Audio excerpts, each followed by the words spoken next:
Oh no. Yeah, I'm awake and oh god, hi everybody.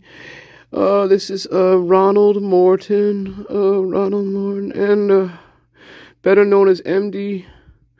Well, my friends call me MD, I guess. Well, not really. Only Tyrone and Stanley call me ND, and well, there's a lot of people here. I don't know if I can count this high, guys. Oh my god. Who do we have? Oh, Ellie, welcome, Ellie. Where's your other half? Yeah, I slept yesterday, guys. I was sleeping by my rock and tree. I had a long nap. I'm still fucking tired. Anyway, welcome, White. Well, yeah, welcome, White Rabbit. I guess I have to chase you again today. Welcome, Terry Lynn. Yeah, there's a 5-minute waiting period. Anyway, welcome, Terry Lynn, and I don't know who else. Welcome, D&I. Yo. Yo ho. Yo ho. All right. Keep going, MD. You're doing good. Okay, thanks, Master. I didn't ask you. Who else?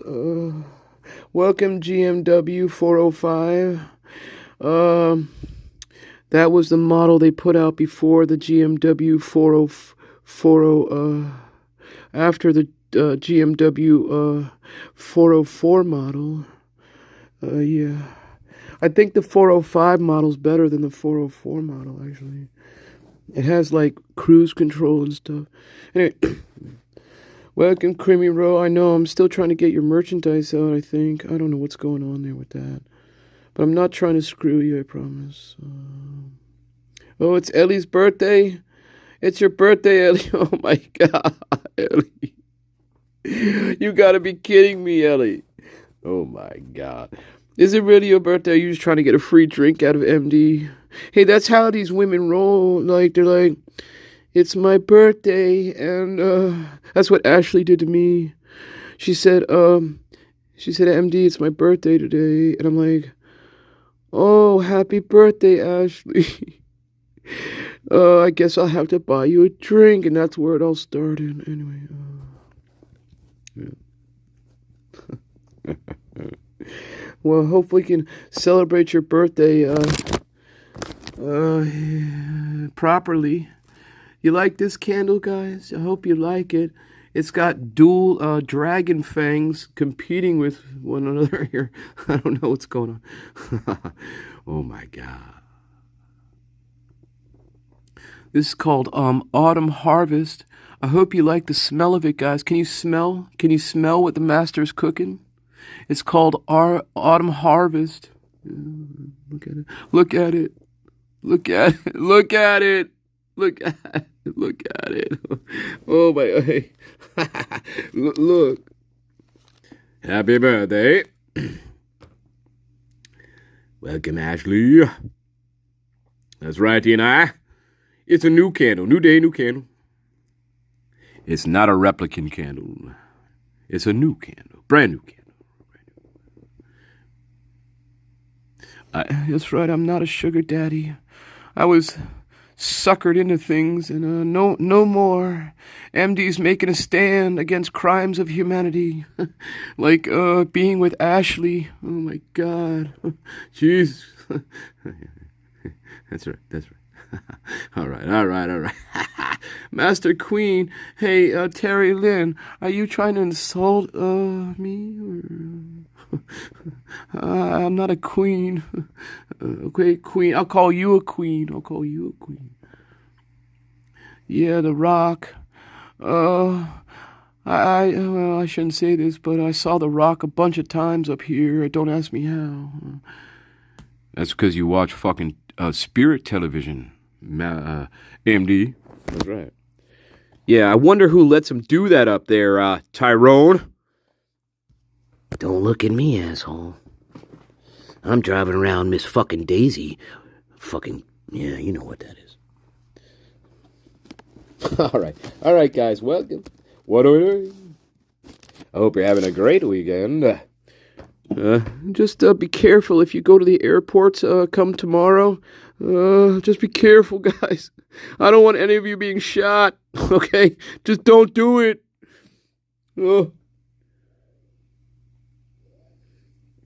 Welcome, Dame Athos, Queen of the Mountain. Queen of the Mountain. You're all queens of the garden, dames. Oh, yeah, I forgot. I was going to show you that first. That's right. You're like, well, where did you come up with this shit, Master Nature?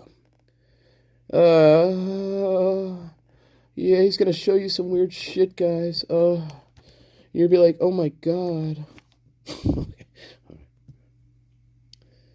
I think this was subconscious.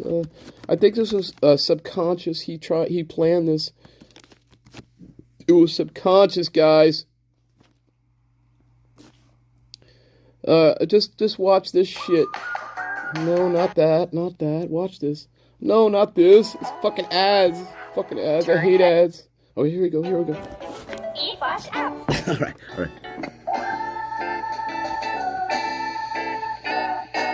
Little jazzy. Baba, black sheep, have you any wool? Yes, sir, 3 bags full. 1 for the master, 1 for the dame, and 1 for the little boy who lives down the lane. That's me. Baba, That's black me. sheep, have you any wool? Yes, sir, 3 bags full. Well, there you go. That shows you the genius of, well, I don't know, not the master, I guess, but maybe.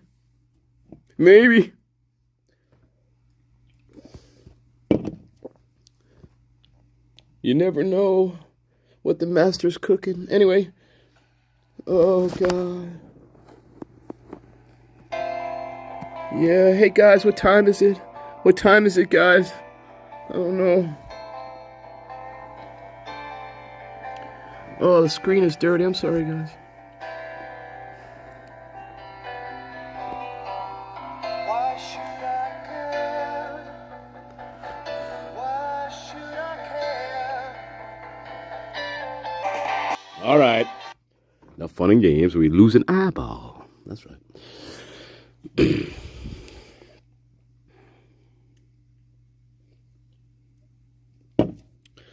Of course you did, D&I. Of course. And a big boom box, I bet. Okay, here we go. Knees don't fail me. Oh, my God. Well, hey, Eddie, what's it feel to be 25 years old? What does it feel like, Eddie? 25? What's it feel like? 25. That's right. What does 25 feel like, Eddie? Speaking to the microphone, Eddie. Speaking to the microphone, Eddie. What's it like, 25? Damn right. Ghetto blast. They used to call them ghetto blasters, too. They called them ghetto blasters. In 1984, 85, they called them ghetto blasters. That's right. Yes, they did. It feel great. Good for you, Eddie. Well, I hope you enjoy your birthday, and welcome, Dame Celestine, the star, queen of the stars. Your birthday is on 5/15? Oh, my God. All right. Damn, Ashley. Oh, wow. Man, out of your brain on the train. That's right, baby. Oh, yeah, baby. Oh, my God.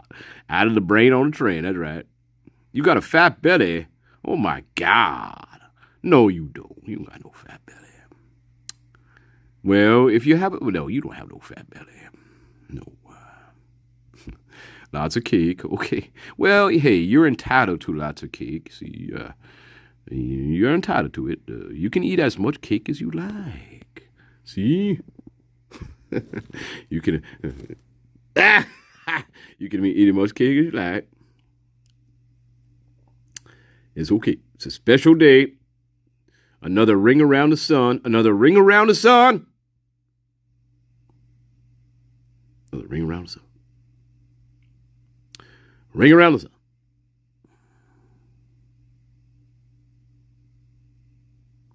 All right. Hell Hell Britannia, Ellie Ryan lives. Hell Britannia. That's right, Hell Britannia. All right. What are we doing?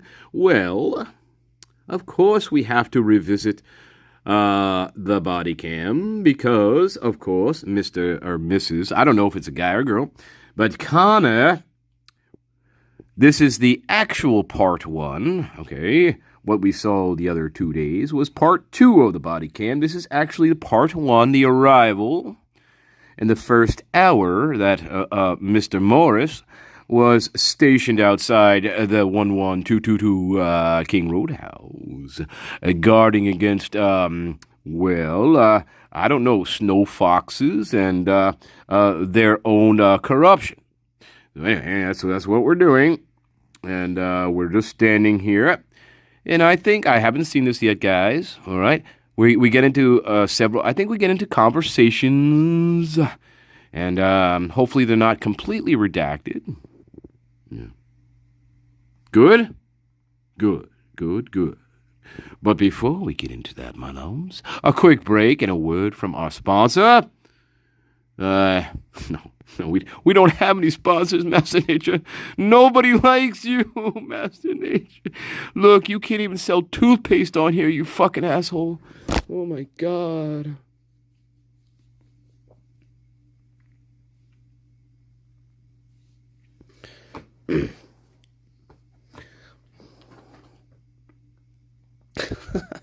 What? Oh my God.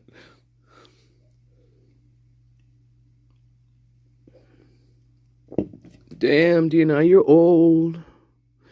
You're old, DNI, and no, I'm kidding. You're not the sponsor. You're gonna pay me money? Where's my money for the toothpaste? Where my money? Oh yeah, you're the sponsor, huh? Well, where my fucking money there, DNI? I've been plugging shit all day here. I don't see no fucking money from you. That's right. Welcome, Dame Sophia, Queen of Wisdom.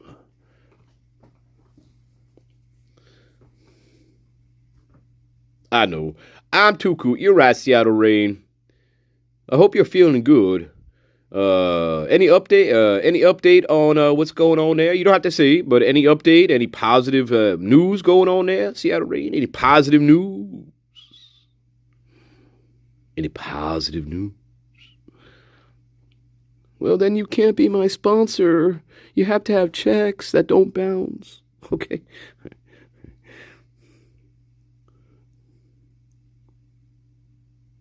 That's right, the tooth. You can't handle it. You can't handle the tooth. Oh my God. You can't handle it. Getting there. Okay, that's good. We're getting there. That's good. Hey, as long as we're getting there, we're going somewhere, right? That means we're going somewhere if we're getting there. That's good. That's good. All right. Quick break.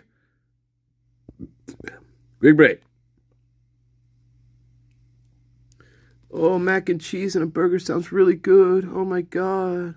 If I was one of your dogs, I'd be circling you, too. Yes, I would. I look up with you with my big brown eyes and my helmet glistening in the sun, looking at you with my puppy dog eyes and my helmet, and looking at you like you better feed me something, I guess.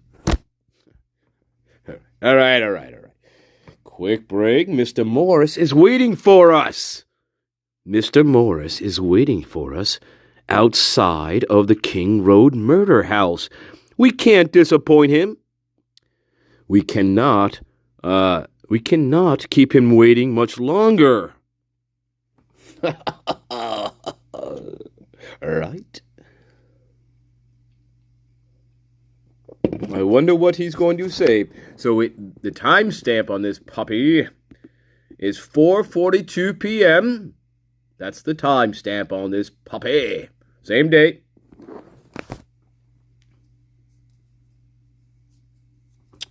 All right. Oh, man. But, you know, one thing I'm glad about, I do hope we put the trauma argument to bed. I think we did a good job of that yesterday, putting that to bed, by Dylan Mortonson's very own statements. Yeah. Anyway, quick break. I hope that is now a null and void issue.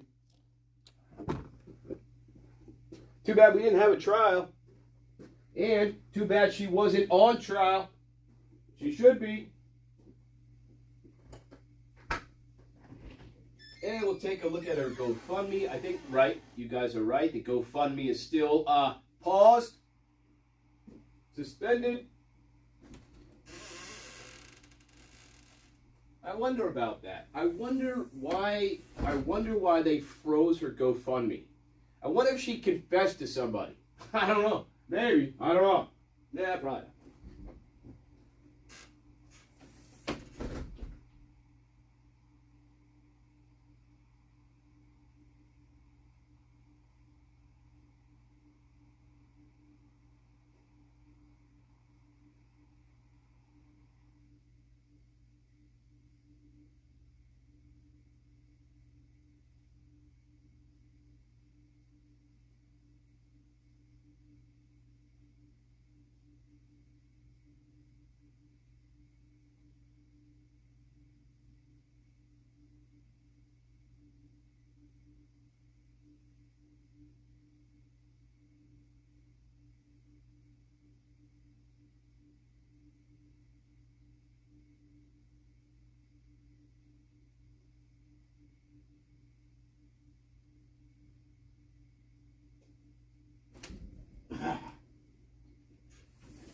All right.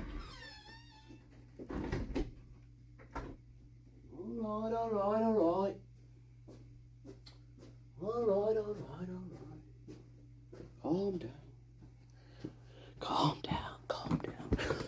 All right. What's going on now? What are we giving away here? Now we're selling stuff? What are we doing here? You odd bears. Yeah, well, you can give me a money order. That's okay. I take money orders. Absolutely, I take money orders. All right, here we go. You know, I was watching today, guys. You know, I remember I was flipping through true crime stuff on YouTube, right? And we know about this case, right? Remember that 13-year-old that murdered that 4-year-old kid back in like 1993? I was watching that shit today again. Wow.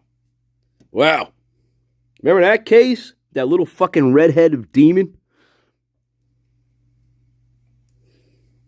Yeah. They paroled him like a couple years ago. Remember that? Funny. You funny too, Master Nature. You funny too. Yeah. So watching that sick shit. Sick little puppy that guy was. Sick little puppy, still probably is. Yeah. They paroled him. He's 40. He went to jail at 13. They paroled him when he was 41. Mm. And they shipped him off to Queens, New York. I wonder what he's doing today. I don't know. Besides, I don't know, killing people. I don't know. I have no idea. Nah. Yeah. Brutal.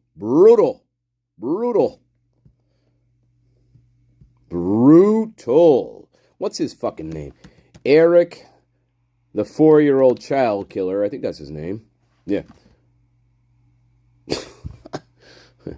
Eric, the redheaded psychopath, 13-year-old. Yeah. Remember this fucking guy? Yeah, remember? Hey. Yeah, right? You remember this? You remember this fucking little kid? Remember this? Remember that guy? Yeah. Little 13-year-old fucking psychopath. Anyway, he's on parole. He's been on a parole for the past couple years, by the way. Yeah. That's what he looked like there. Good to know, huh? Anyway, I'm curious to see how he's doing. What he's been up to. Oh yeah, Eric Smith. Yeah, 13-year-old. he tortured and killed a 4-year-old child. Not only did he do that, you guys know about this case, right? You remember this case? You remember this case? You remember this case? Well, he took 2 rocks and he bludgeoned the 4-year-old to death. He smashed his head open with a big fucking rock. Not only that, but he poured Kool-Aid juice into the wounds. Not only that, but he sodomized the 4-year-old with a fucking stick. A 13-year-old did that. And they paroled him a couple years ago. Yeah. Gee, do you think he's rehabilitated, guys? I don't think so. Not when you're doing that shit at 13. Absolutely not. No. Nope.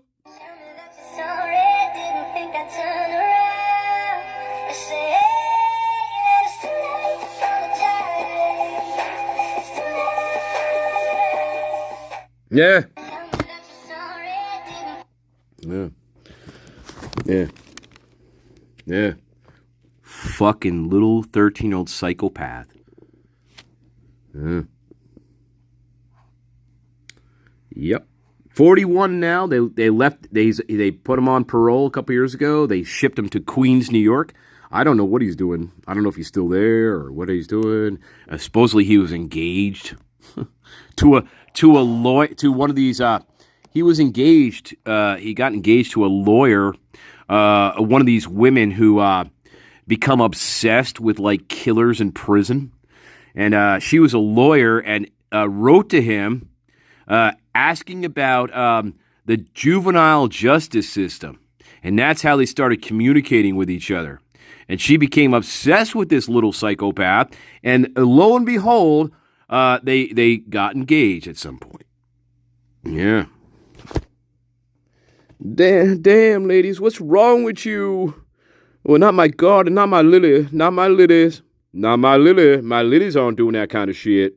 You better not be doing that kind of shit, Lily. No, no, no. Wow. Fucking crazy.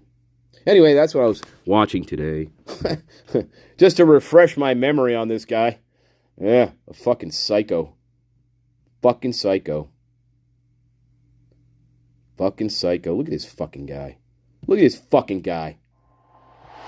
Yeah, look at this fucking guy. Look at this. We'll get on to it. Yeah. What'd you do? Neighbors watched in disbelief as their quiet street was turned into freckle-faced, red-haired kid. Yeah. He also posed the body. He also posed the body and put his the 4-year-old shoes and placed them around his body, like by his hands and shit. Yeah, not bad for a 13-year-old psychopath, huh? Yeah. Oh my God. Kid with glasses. Yeah. Crazy. It can't be. 13-year-old Eric Smith was arraigned in village court this morning. That's what he did? It was unbelievable. In the age of the defendant, obviously the age of the victim. No, you weren't. that one day that everything happened, I wasn't with him. He was known not to have any. The one day that I do remember is one of the older kids. No, he just didn't pour Kool-Aid on him. He poured Kool-Aid in the wounds that he created. He just didn't pour Kool-Aid on him. Yeah. So the huge gaping head wounds, he poured Kool-Aid into that. And he also leaves out here that he sodomized them with a fucking stick. Yeah. That's Eric Smith.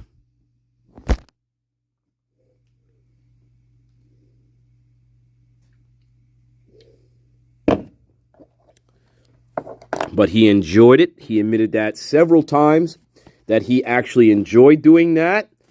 It gave him pleasure to do that. It made him happy. Yeah. I'm sorry, guys, but I don't think you can go. I don't care how many fucking workshops or groups or anything you can go to.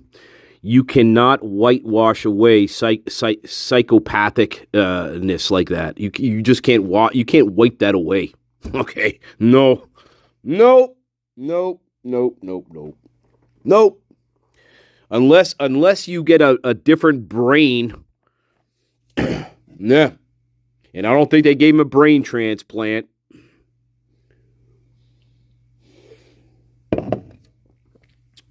Yeah, it made him happy.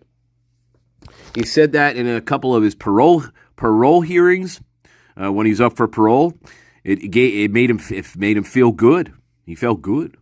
He wasn't angry at all. He wasn't angry at all when he did it. He felt good. That's what he said. He wasn't angry. No. Welcome, Lorraine Eyes. Yeah. Anyway, quick break, and then I promise we'll get to Morris, Mr. Morris, Under the Sea. Remember Morris, Under the Sea, Sea-kissed, sun-kissed, what is it? What kind of tuna are we talking about? I don't know.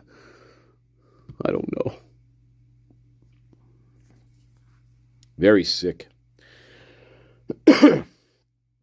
Very sick.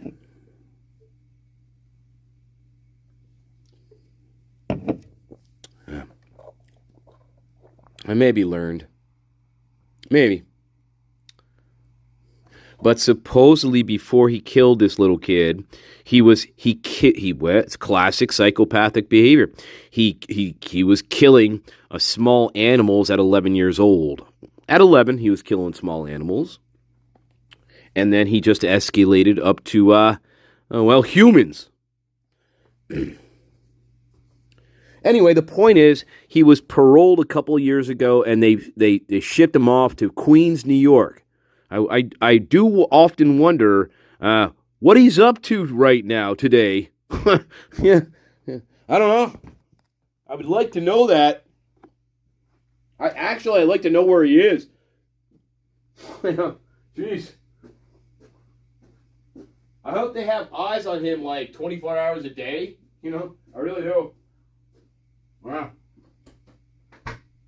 Yeah, because we're not talking about just killing somebody. We're talking about killing a fucking little child. There's a big difference between those two things. Oh my God.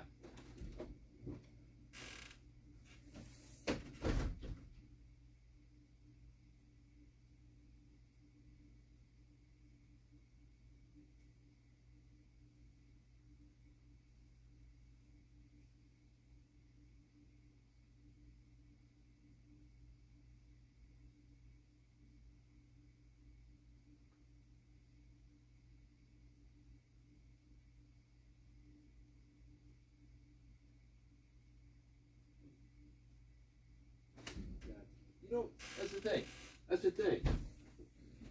You don't have to release him for him to be rehabilitated, right? You don't have to release him. You can put him in minimum security facility. He can go work under supervision during the day and be escorted back to the prison at night, whatever. But you don't have to actually release him back into society, you fucking idiots. Oh my God. Much like those, remember those, they used to be called, what were they called? Let me think about this. Oh yeah, funny farms. Funny farm. Remember the funny farms? The state hospitals? Remember those?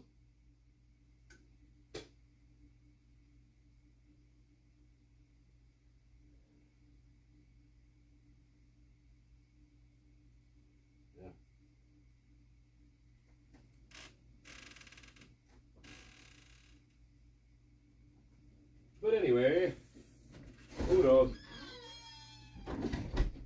Who knows? I don't know.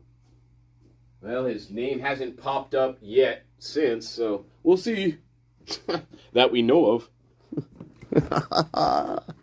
Until he gets that, what we call that urge again to fucking feel really good about himself. Until he gets that fucking urge again. Gee, then what's going to happen? I don't know.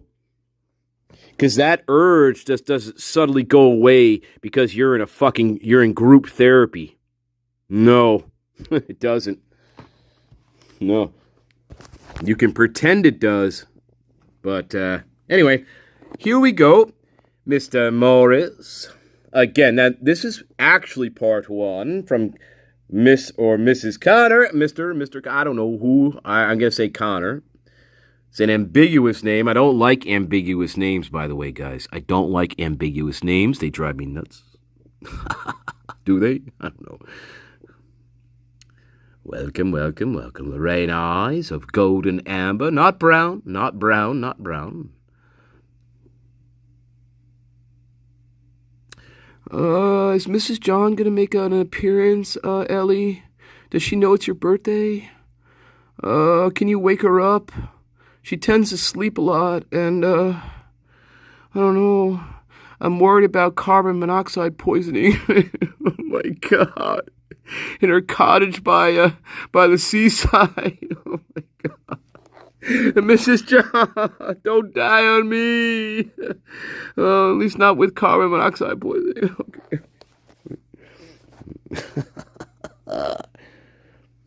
Oh, my God. I found see, I wanna show this to you so bad, but I can't until she shows up. So, well, I guess we're stuck with this fucking asshole. All right, here we go. All right, let's get real. Let's get real. Come on, shuffle hands. A ball change, shuffle hands. Here we go.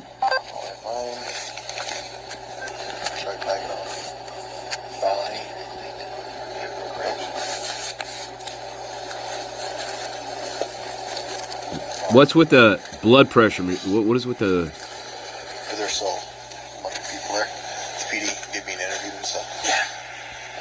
The way he had it, so they go inside. As of right now, there's nobody in the building, but right at where they are, and they put in and then the time, and then they come out. And there's each time. Don't keep... so when they come in and out, and if they come right back, you don't use the same line. Just go ahead and put another... Your ISP, too. Yeah, don't forget them. Yeah, that's all state police, so I would just get their first and last name, so there's no fucking... So, you're about to go and you want to see the search warrant, right? Yeah. You think he's already sent it off to the judge? Yeah, because he's got a wire. We waiting on a search warrant. I'm good. How about Taco Bell? Taco Bell.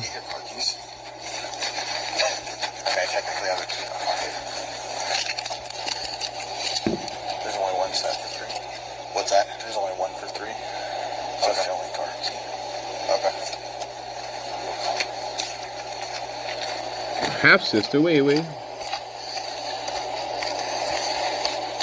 to be video.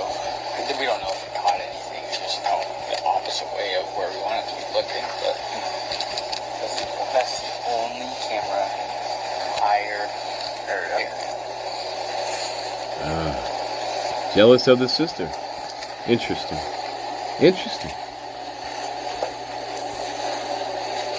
Jesus.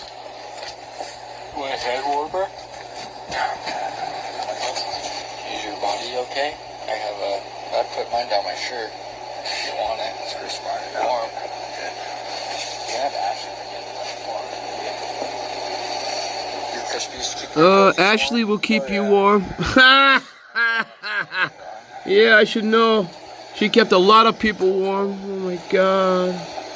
Now I got 2 kids stuck in Mankato. Fucking Ashley. I hate you. Ashley, why? Satire, welcome. Don't clean the house. You must pay attention to what I'm saying. The house can wait. Oh my God. I see how it is. Welcome, Amy. Oh my God, the blonde lily is here. Oh my God, blonde lily here. Oh.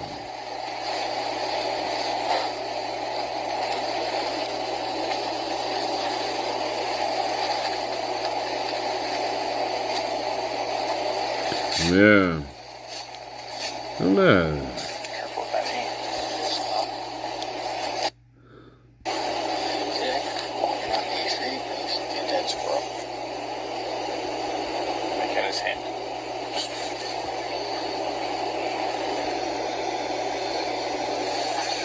Wait. What are we? Wait. What are you talking about? What the fuck are you talking about? What are these inbreds fucking talking about?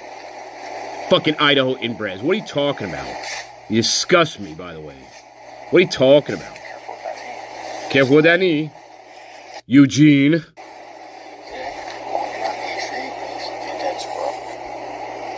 Walking on a tree, dead squirrel. Like in his hand. Who had a dead squirrel walking on a tree in his hand? What are you talking about? One of your cops?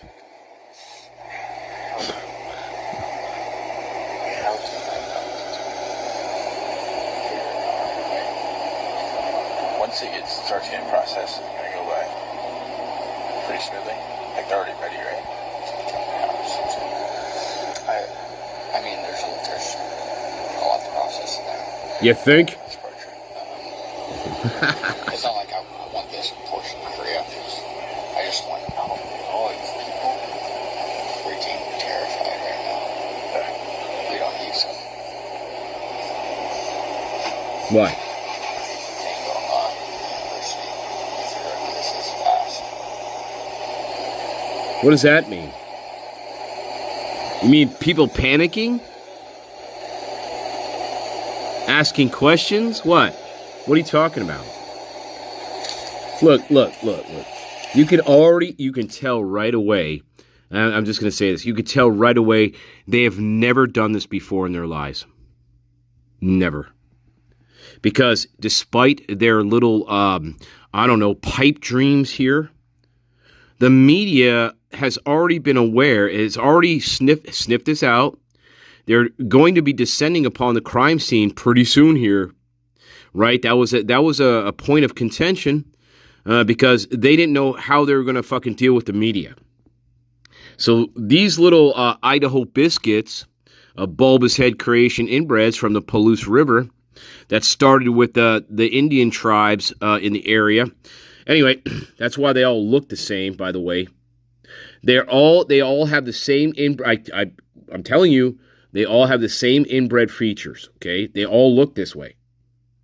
Anyway, bald head, narrow bridge, eyes are squinty, narrow.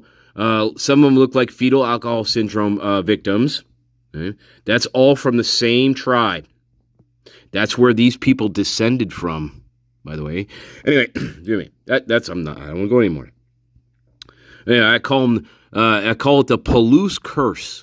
Anyway, But anyway, it just shows how naive they are here. It just shows how naive they are. Because, guess what? This is the most high-profile case that has ever happened to Moscow and Idaho in general, I don't know, in the past 30 fucking years? Maybe longer? So yeah, it just shows how not only stupid they are, it shows also how inexperienced and ignorant they are, too, to what they're actually doing. I mean, you can hope all you want, you fucking cocks. But the reality is you have no idea what you're doing. You know you're standing outside the house. And you know you have to take a register of everybody exiting and entering the house. That's all they know. That's all their function is here. And there are little speculations here about whatever. It just shows you how much they should never have been a part of this case. Again, Moscow police, they should, in my opinion, they should never have been involved in this case. I know it's in their backyard, but all functions should have been transferred to a much larger police department. Yeah. Anyway, whatever.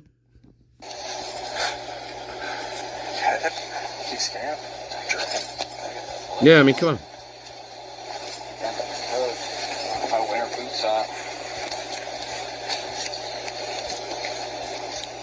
I like these ones because with Ragnar, it's easier to move and stuff, and they're light, run with them and whatever. Oh yeah, like run? I feel like I'm wearing those snow boots.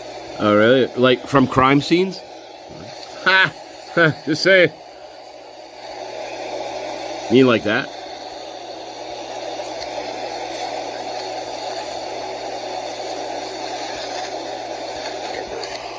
those ones do pretty good warm or not really? They're not insulated, right? No, they're not insulated. 4:48 p.m. Feet aren't cold yet. We'll see how long it takes before I'm saying that. I know, like, my crispy hunting boots are super good. Like, I can walk through, like, swamp and my feet don't get wet or anything. What did you get, Idaho's? The Thors. What? Thors. Oh, Thor. Yeah, I spent 300. You spent $300 on it. Joe's all high on ones. Crispy hunting boots, but they're like $600. Oh my gosh. Wow. All right, quick break. Hey, what else are you gonna do in Idaho if you're a fucking if you're an inbred cop who barely graduated? What else are you gonna talk about except blowing money on fucking boots? I don't know. Maybe going hunting. I don't know. Yeah. Hey, I remember this. I want people to remember this. The reason why I attack Idaho so much, Steve Gonzalez created this situation. Just remember that. He's the one. So all these attacks with Idaho and people in Idaho, the cops, blah, blah, blah. You can thank Steve G for that because Steve G is the one that set that precedent in all his goddamn fucking interviews that he gave.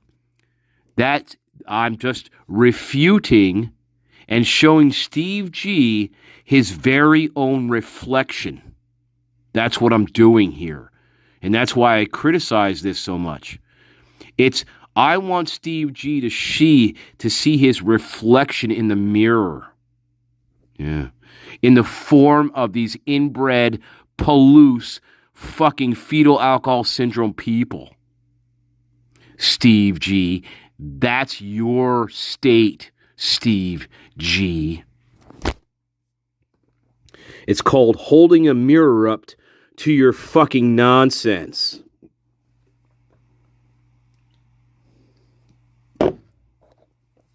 And a little viciousness thrown in there for good measure, because you deserve it.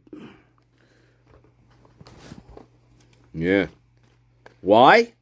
Why do you deserve it? Because Kaylee was the best thing that ever happened to your family.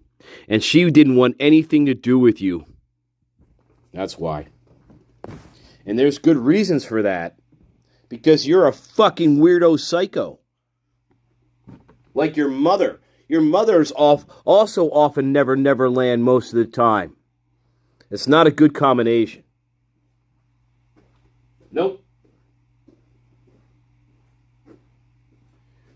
Texas. Down in the heart of Texas. I would make my escape and get away from the crazy. Unfortunately, crazy found me before I could make my escape. Yes, indeed.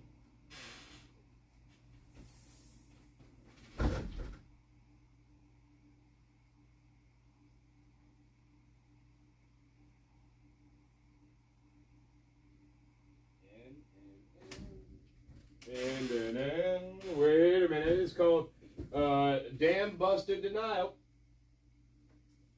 There's only a certain amount of people that knew that Kaylee Gonzalez was going to be back that weekend. There's only a certain amount of people who knew that. And guess what? Brian Kohlberger was not one of those people. Nope. People did not. Brian Kohlberger is not a psychic.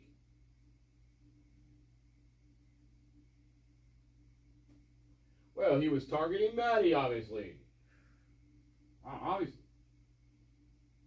Yet there's no proof of that. So obviously you're wrong. Obviously.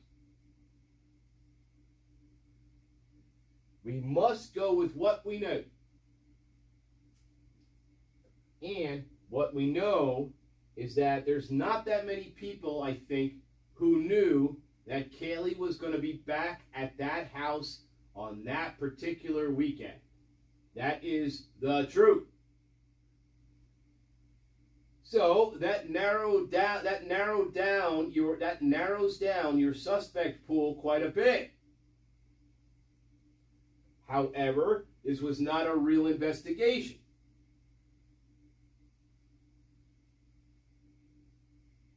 But if this was a real investigation, you're going to start from that point of view. Well, who would know that Kaylee was going to be at the house? Well, Dylan Mortonson for one. Bethany Funk also knew. And whoever their associates are.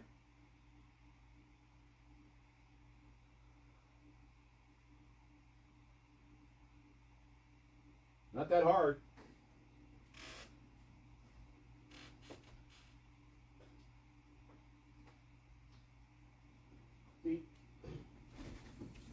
God, I love destroying arguments. I love destroying arguments. I love it. Because, well, here's why. The reason why Moscow police had such a difficult time trying to say if this was a targeted attack or not was because if they said, yes, this was a targeted attack, then the question becomes, okay, well, who were the targets, right? Who were the targets? So that's where they got themselves into a pickle. Because if you say, well, Kaylee was a target, well, then the question is, how would the killer know that Kaylee was going to be at the house that weekend? And that's a question that Moscow never can answer. They still can't answer that question. So, yeah, that's part of the reason why they flip-flop so much about this targeted attack bullshit. Yeah, because they knew if they said it was targeted and they included Kaylee in this scenario, well, their argument is destroyed. Because Brian Koberger, again, is not a psychic. He's not. As far as we know.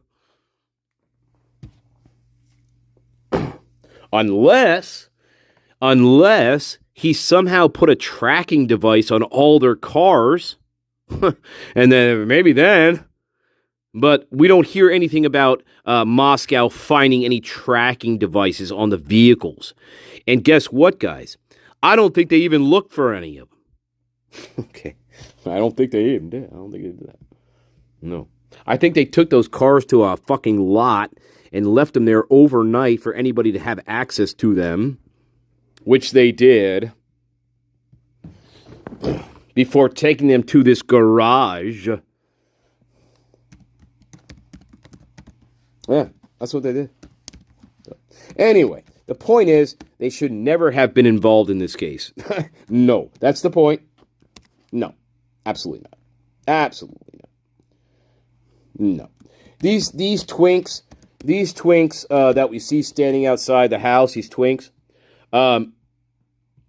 they have never, ever been involved in any type of crime of this magnitude whatsoever. None whatsoever. No. That's obvious. It's fucking obvious.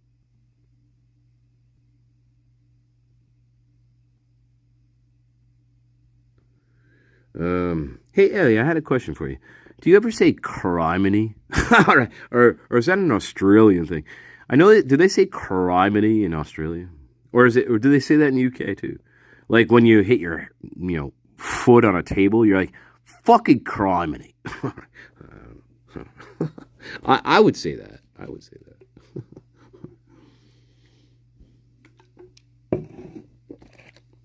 Anyway, all right. We'll think about that. Think about it. Nah, you don't say that. It's like, what do you say? Fucking bastard. Fucking bastard. All right. You fucking bastard table. All right. Who the fuck put this table here? I'm gonna smash your fucking face in. Hell Britannia, you fucking cock. All right. That's right, they were held outdoors in a fenced lot. That's correct, Creamy Road.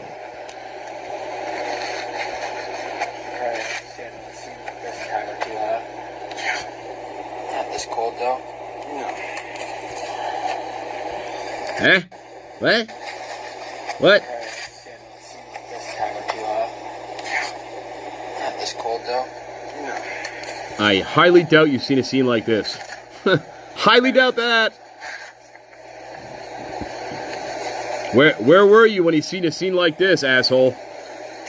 I don't know, barely graduating high school? Yeah.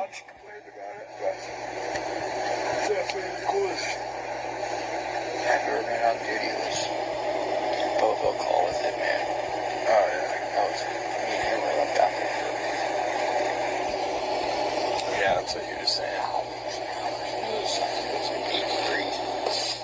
Yeah, it's snowing. Was it like actively snowing? No, the majority of it, I don't think it was. But it was, there's feet of snow. Everything was frozen solid. You're not a bastard. Eddie, you're not a bastard. Come on, man. Probably saying I had my hunting boots on there. Don't talk yourself like that. You're not a bastard. Other people are bastards. You're not a bastard. What time did it say that we got out here on this call? Probably around noon. 12:15. 7 hours, 5 hours. Yeah, what do you think about that? 7.5 hours to call 911. What do you make of that? Weird, huh? Is day shift tomorrow coming in early? No thoughts. These guys on nights? Because they've been all on for the last like 3 hours too. I don't know. I know 16. day shift's already here. Right. Most of them. But like House, Blaker, and Payne. House just went home. Blaker and Payne are still here. I don't know when they're going to be going home. We all come in tomorrow. I thought they said there's nobody in the house. So I don't know what they're talking about. Are they out in the neighborhood somewhere? That's a good question, Lorraine. I wonder that too. Probably a lot. Oh my God. You're not a bastard, Ellie. What are you talking about? You're half a double trouble.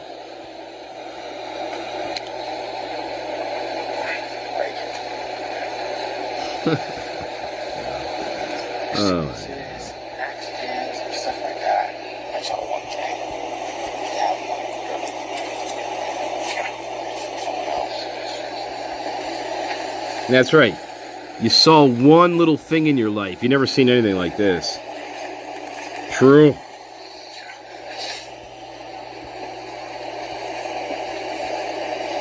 Anyway, whatever.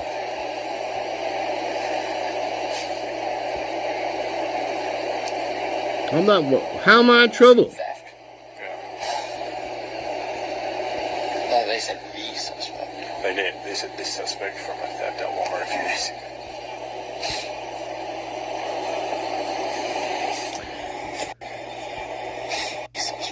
They did. They said. No, they said the suspect. They did. They said this suspect from a theft at Walmart a few days ago.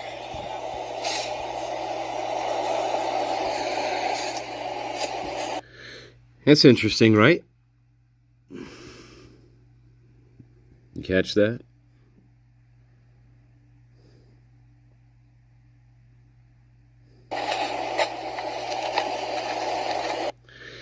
Right. The suspect, Walmart, from a few days ago. Remember that? That's what they said. And that the suspect that was in Walmart a few days ago, that wasn't Brian Koberger. That was one of the perpetrators, like Jack Decor, probably wearing a beanie. Stuff like that. Remember that? Welcome, Curious Rose. Good to see you, Rose. Good to see you.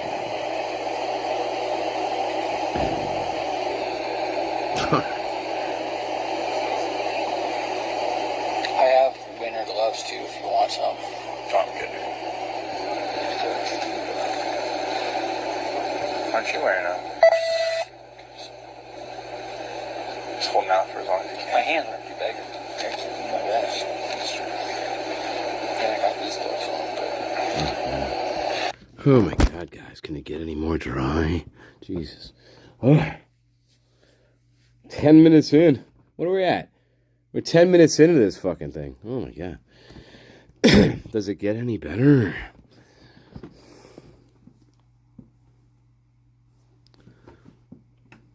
What's going on now? Good to be sympathies for what? Life is too fast. Yes, you are moody. And curious. What is going on? I'm sorry, I'm so curious.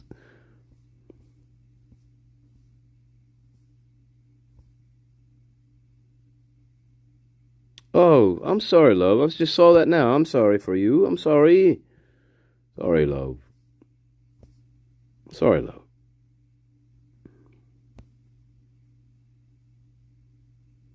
Ah, sorry, love. All right. Well, sorry. Well, hopefully this makes things a little easier. I hope. Oh, dear.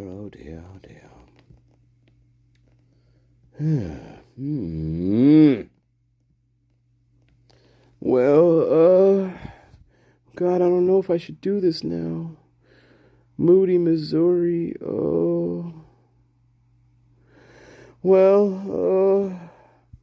maybe I need to take a break and think about, showing this now, because I don't know, but it might make you chuckle, I hope. I hope it makes you chuckle or something.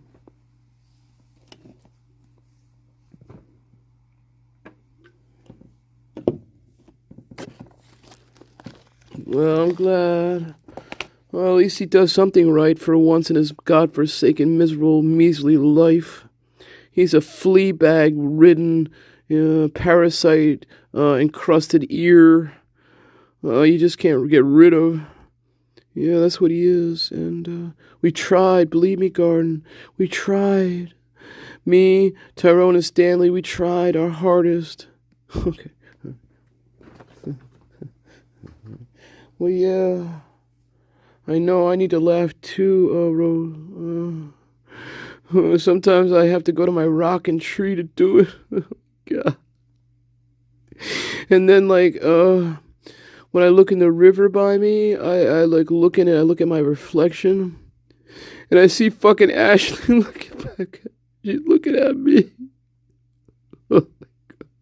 You ever look in the river and see Ashley looking at you back at you? It's really fucking scary.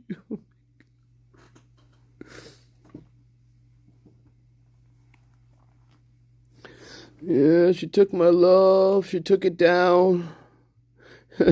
I tried to climb a mountain, but I had to turn around. So I had to turn around.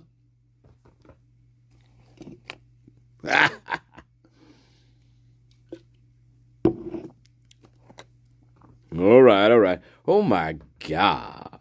MD, you really see Ashley's reflection in the water when you're looking at by the river there up here on the east side of the spirit realm up here. There's a river up here. It's on the east side of the spirit realm, on the east side. There's a big fucking river flowing up here. I guess that's the one he's talking about. Is that the one you're talking about, MD? Yeah, that's the one I'm talking about, Tyrone. I can't look into it and see her fucking face staring back at me, actually. Oh, God. And then sometimes when I stare into the river, I see, what looks like her fucking mouth moving, and I'm like, oh my God, she's trying to talk to me through the fucking river. I'm like, oh my God. Thank you, Curious Rose. I try to be eloquent and not too loquacious, but elegant, All right. Where the fuck did you learn loquacious, MD? I didn't teach you that. Well, I know you didn't, because you're an idiot sometimes, Tyrone, but I have my secret sources, and I'm not going to share them with you. All right. Oh, my God.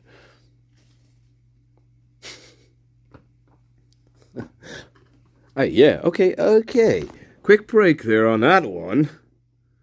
I have no idea, guys, what's going on. I have no idea, guys. I have no idea. Well, that's for sure. Yeah.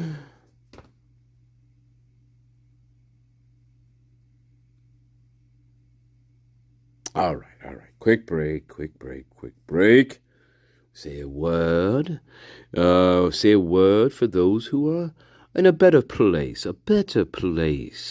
free from whatever ailed them in their life. They are peace. And they're feeling good. That's what's going on here. They're feeling good. That's right. Feeling good. All right. Dig it. Like a rolling stone, baby. Like a rolling stone.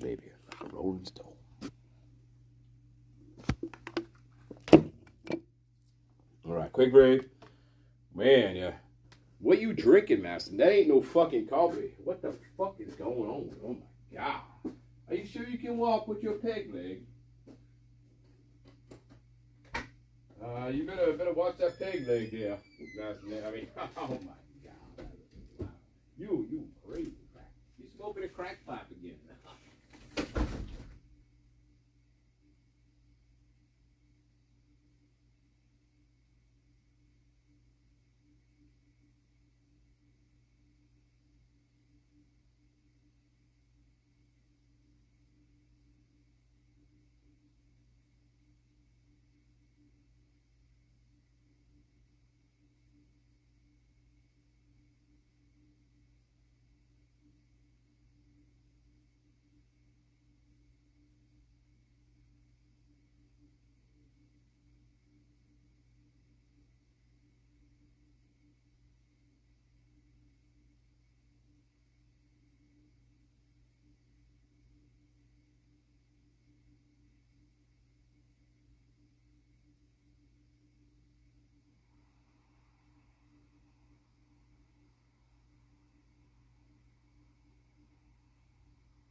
Oh my God. At least it's getting nice out. You alright, MD? Yeah, I'm alright. Just thinking about stuff. And well, here's what I want to do for the garden. The next live we have, I'm gonna preview the first 2 chapters of my book. You know the book that has been in editorial hell. You know, the little boy who flew off a cliff. You know that one. And I'm going to read the first 2 chapters of it to you on the next live, and I hope you like it. I can tell you how it starts out, though. It starts off like this. Are you listening, Terry Lynn? It starts off like this. The killer awoke before dawn. He put his boots on. He took a face from the ancient gallery and he walked on down the hall. Oh my God. Mrs. John, where you at? No, I promise, Garden. The next live, I'm going to read to you the first 2 chapters in my book that I'm trying to get away from the lawyers at this point and release on my own. Yeah. Not be sued by anybody up here, I guess. Jeez. Yeah. Oh my God.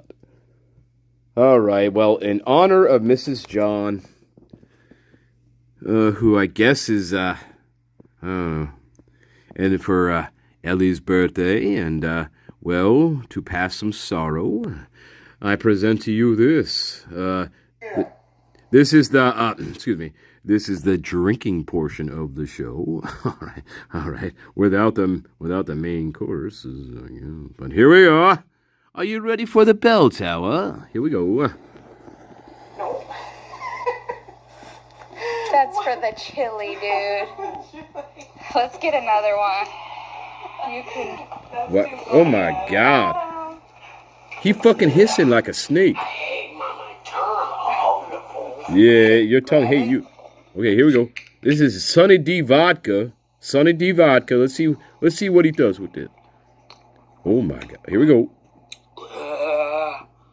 No. No? You don't like that?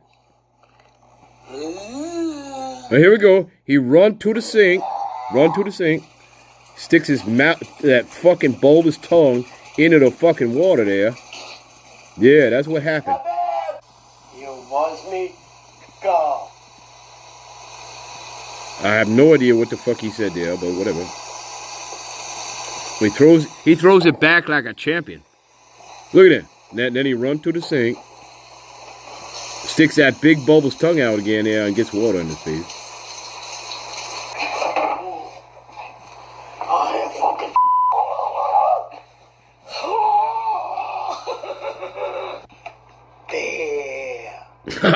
All right. Oh my God. Yeah, I guess they're allowed to have alcohol. Ashley, remember I warned you. Don't drink a Borg. It's not good for you, especially with Down syndrome. Oh my God, Ashley. No wonder our kids are fucked up. All right, here we go. Oh, Mark. I heard about Mike's hard lemonade. Here we go. Man, that's a man. He doesn't know how to drink a fucking bottle, do he? Here we go. And he runs to the fucking sink again. Sticks the big tongue out. Not bad. You fucking cock. All right. Hey, Eddie. Do you have you know the Tower of London? You over there in the UK? Oh, here we go. What's this now? Oh, what it is? Oh my, that's a really bad idea here. That's a really bad idea here with Chewbacca. Chewbacca's all fucked up. Oh. You like that? You like that? Oh, they sprayed him down like a dog. They sprayed him down like a dog. Oh my God, look at this. Not bad. Oh my, you are a freak show. All right. Oh my God. You're a freak show. Oh, here we go. Run his fucking ass over to the sink again. Would stick out the tongue. We've seen this how many times now, God? That's Farrah Fawcett in the background. Farrah Fawcett. You like it? I hate my tongue. Hey, people who are making him drink this and putting it on here, you just put him in the fucking carnival. Put him in the sideshow. You make a lot more money. I'm just saying. All right. I love you. I'm just saying. Hey, you make a lot more money just sticking him in the sideshow. All right. You know you want to do that. Yeah, but if I had my way, Master Nature, I would put him in, I don't know, the tallest, the highest room in the tallest castle on the face of the planet, lock the fucking door, and say, I'll see you later. Okay, that's what I would do with this thing, but, well, Tyrone doesn't have that much power, so I'm just saying, but that's what I would do. Wow. Yeah, you really should just put him in the sideshow. You'd make a lot more. You would.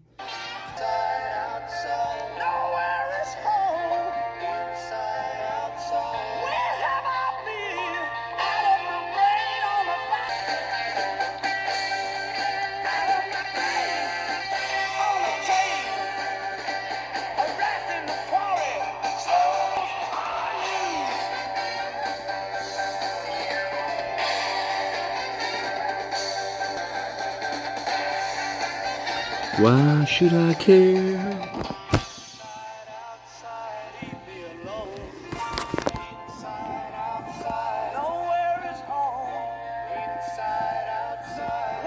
All right. Thank you. Thank you. All right. Yes, indeed. Where are we at? I don't know. Get back to what you're doing, idiot. You're right. We are. We're getting back to it. Looking for tax help? Booking dot, yeah. Booking dot, wow. Oh, piss off. Oh, piss off. Well, hey, Eddie. Hello? Is this you? What? Piss off.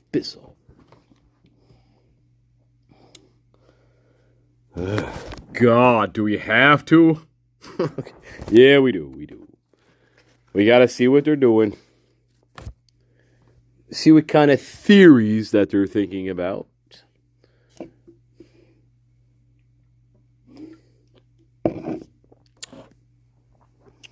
Well, it must have been one person. Well, how do you know that? Well, we don't. Well, how can you think it's one person when they didn't leave a blood trail out from the sliding back glass door, right? From the back sliding door to where they think the car was parked around the side of the house up on that hill. Gee, isn't it weird? They didn't find any blood trail at all leading anywhere. Funny how that is. This was a self-contained crime. And people in denial want you to hear this again. This was a self-contained crime. What does that mean, Master Nature? People in denial? That means everything that happened in that house and was not carried over anywhere else to the people who did this murder, the murders. Yeah, which means the people who committed this, the perpetrators, including Dylan Mortonson being the gatekeeper, everything that happened within this structure. Yeah, right. So that's why, first of all, when you try to get a patsy like Brian Kohlberger, that's why it's not surprising when they didn't find any evidence in his car, nor his apartment, okay, nor in his home in Pennsylvania. That is not a shock, because this is a self-contained crime. So all the evidence is going to be in that house. And, in fact, all the evidence was in that house. It was. Including blood evidence, right? Including suggestions and, actual attempt at cleanup of the crime scene. That's where we get into with the term latent footprint. That's where we get into the term cleanup. See. So, anyway, the point of me telling people in denial once again is that this was a self-contained crime.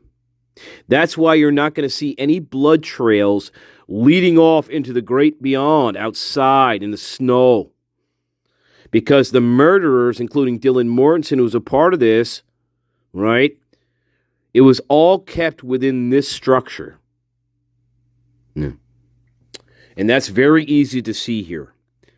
Otherwise, if Mr. Kohlberger was the lone wolf, they would have found something in his car.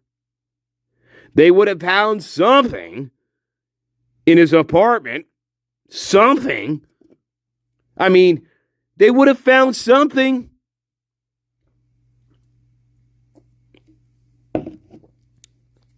You're not getting into an automobile unless you are, well, unless with the funk, but that still has not been confirmed that Bethany Funk saw a naked man running out of the house from the sliding glass door. That has not been confirmed yet. That is why the Betante interview is so important, because if Bethany Funk actually says that in that interview, that she saw a naked guy running out from the sliding glass door, well, that's a huge problem, okay, for Bethany Funk. And that's a huge problem for Dylan Mortonson. A huge problem. Because Dylan Mortonson, in her ever-changing story about what she saw, never mentioned anybody that was naked running around the house. See, that's a big fucking problem. And once again, if that is true, Dylan Mortonson is still the prime suspect. It just makes it even more so. Why? Well, that actually makes Bethany Funk just as guilty. Because in these interviews that we're hearing, the Hobbit allegedly never saw anything.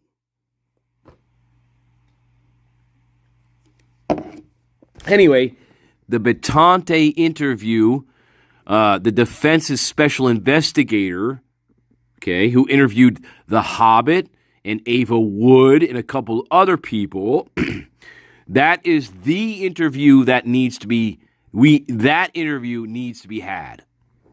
Yeah. And I'm curious, welcome Tony Stevenson, I'm curious how much resistance Moscow police is going to give to that attainment of that interview. Yeah. Probably a great deal in my opinion, but they really have no choice.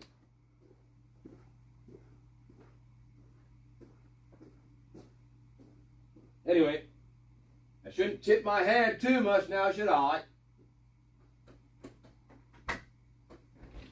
Well, I'll tell you what, next to 77, that Betante interview is number 2 in importance.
Not a big secret.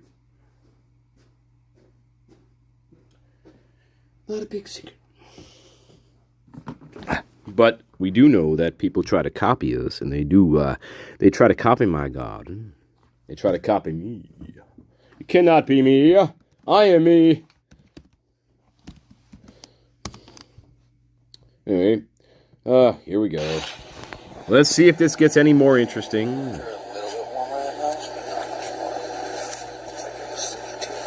Still talking about the fucking weather, fucking gloves, fucking boots.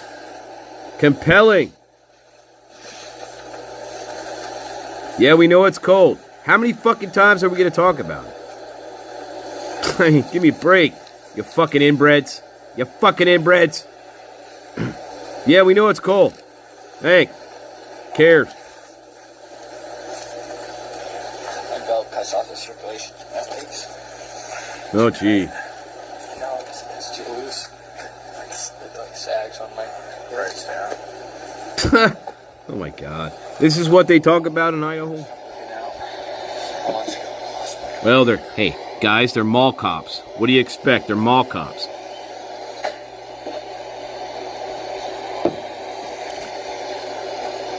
Really, essentially, that's what they are.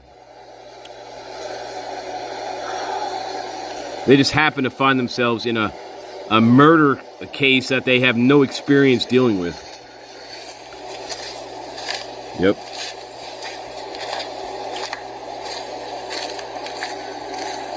I think the university security has more power than these fucking chuckleheads.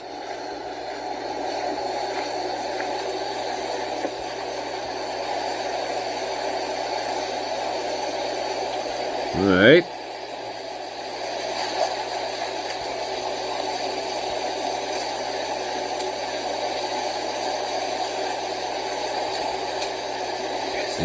Tis true, Seattle, tis true.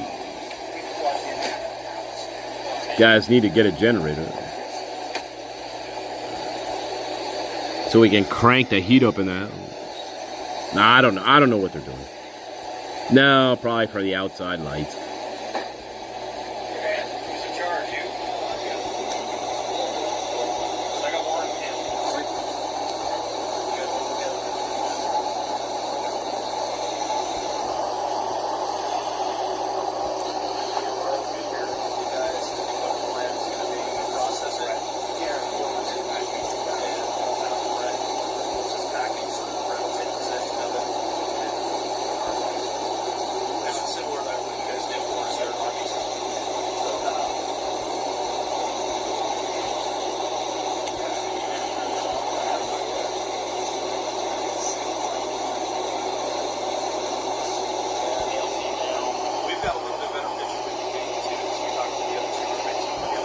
Yeah, right, curious, right.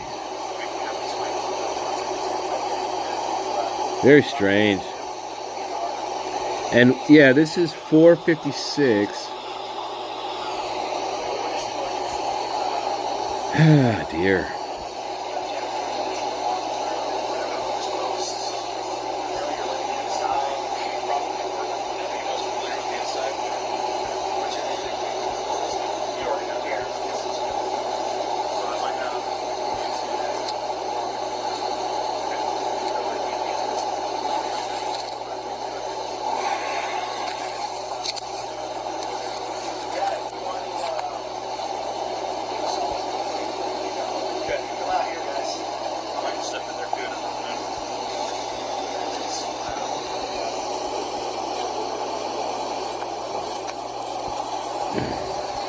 Yeah.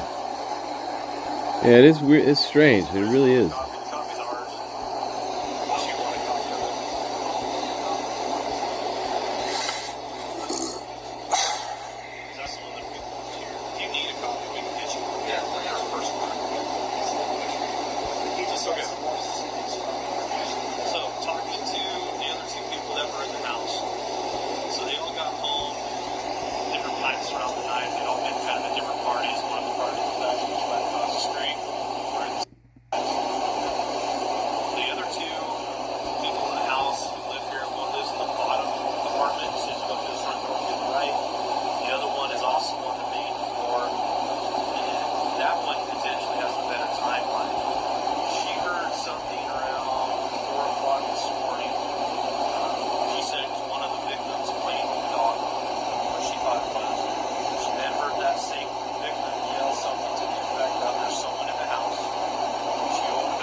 Uh-huh. A little bit later, a few minutes later, she heard a female crying. She thought again it was the same victim, but may not have been, crying in the bathroom. Uh-huh. A male voice that she did not recognize, saying something to the line of the effects of, "It's okay, I'm here for you."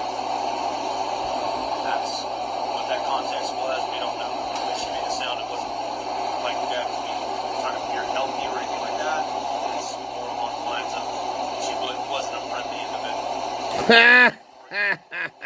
Shut the door again. Uh-huh. Uh-huh.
See, guys. Yeah, so this is very important. So, again, this is extremely important. Why? Because they never question this story. Never question this story at all. This is the story that they're all passing around here, and they're taking it as this is true. So, already, on this very same day at 4:59, these chuckleheads, first of all, number one, they never bothered to dispute any of Dylan Mortonson's fucking lies, right? This is what they're going with. And not one of them has the, well, they're all bulbous inbreds, right? But not one of them said, you know what? That doesn't make any sense. Okay. Not one of them. And then when we actually sit down and interview Dylan Mortonson for real, it makes it even worse. So, right away, you could see right away that Moscow police have no idea what they're doing. They took the prime suspect's story at face value. And this is a story that is now being passed around amongst the fucking investigators here as if it really happened that way. Yeah. Really, really pathetic, isn't it, guys? But that's exactly what that's what's going on here. Yeah. Weird, huh?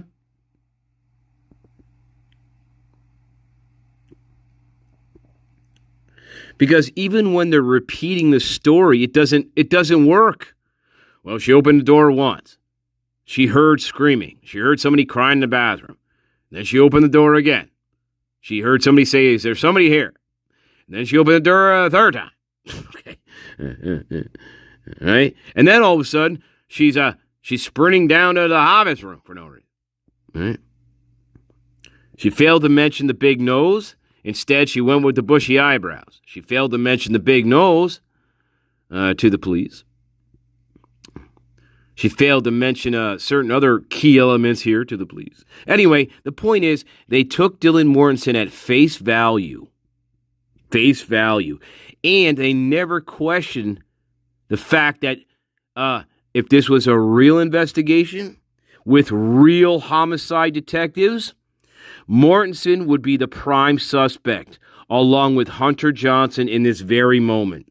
Hunter Johnson and Dylan Mortonson, if this was a real investigation with actual homicide detectives that know what they're doing, Mortonson and Hunter Johnson would be at the top of the list. But instead, what we see here, of course, is that they took Mortonson's story at face value. And her story only gets worse. The more she's interviewed, it just gets worse and worse and worse. But Moscow never backtracked.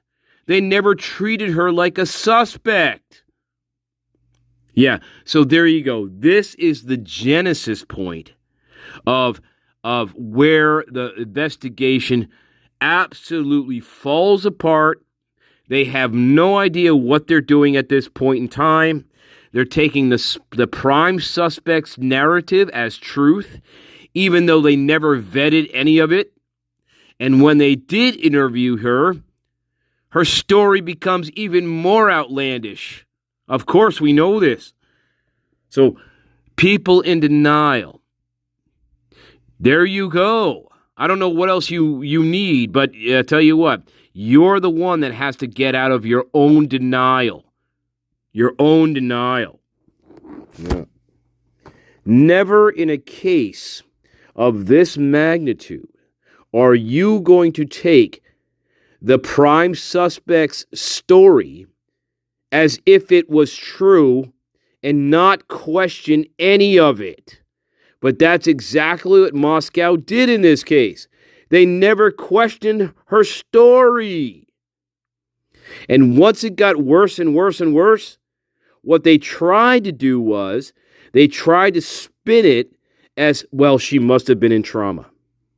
And we destroyed that argument pretty well yesterday, absolutely. And we destroyed it by Dylan Mortonson's own interview and her own words. So, yeah. But Moscow and Idaho State Police, they decided that they were going to continue with this charade and protect Dylan Mortonson at all costs. That's exactly what happened in this case. Yeah. Otherwise, you have to be in a delusion land.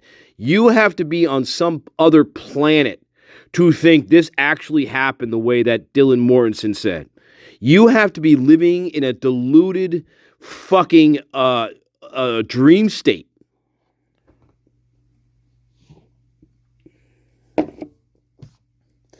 Well, I opened my door the 4th time. I opened my door the 5th time. I opened my door the 6th time. I never was threatened. I never was in any danger. Even though me and my friend, the lone wolf, we looked at each other for a while. I said, gee, you look handsome in that mask. But you have a really big nose.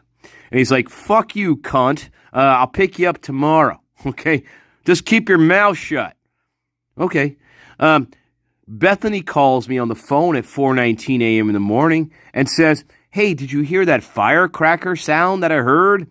And Dylan's like, yeah, sure, I think I heard it. Did you see that person that was in a black mask? No. Are you sure that wasn't Xana walking by? She was all in black. No, he had something over his mouth, and I don't know. Fuck, my phone is about to die. Run down here to my room. But I'm screwed, though. Huh? Well, it's better than being alone. Yeah. And so Mortonson didn't, we talked about this at length. She didn't walk. She didn't pretend to, she wasn't running. She was sprinting down to the Hobbit's room for no reason.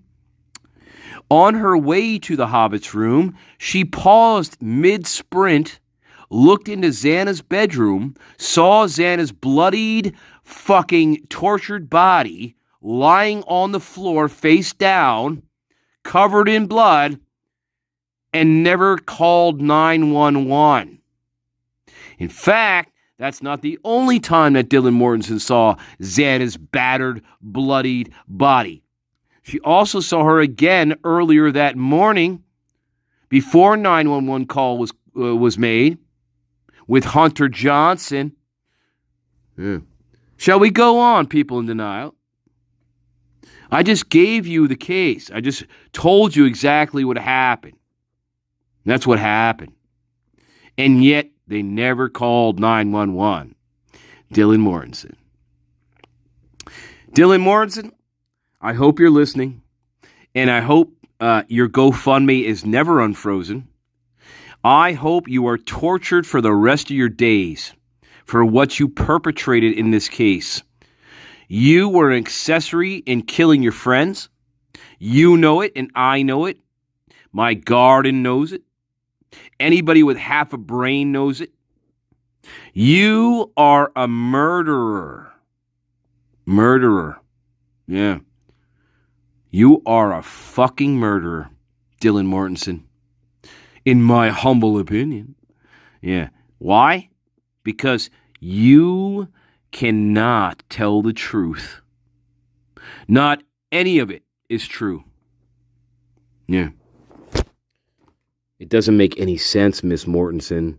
And that's why I want Miss Mortonson to take a polygraph test to get her GoFundMe money back. That's all you have to do, Dylan. Take a polygraph test. Somebody who's nationally trained in administering them. Somebody not associated with Idaho. And guess what's going to happen? You are probably going to fail the fuck out of it. Why? Because you are part of the crime. You committed part of the crime. And that is the truth. That is the straight line that people in denial they just cannot seem to get their head around that.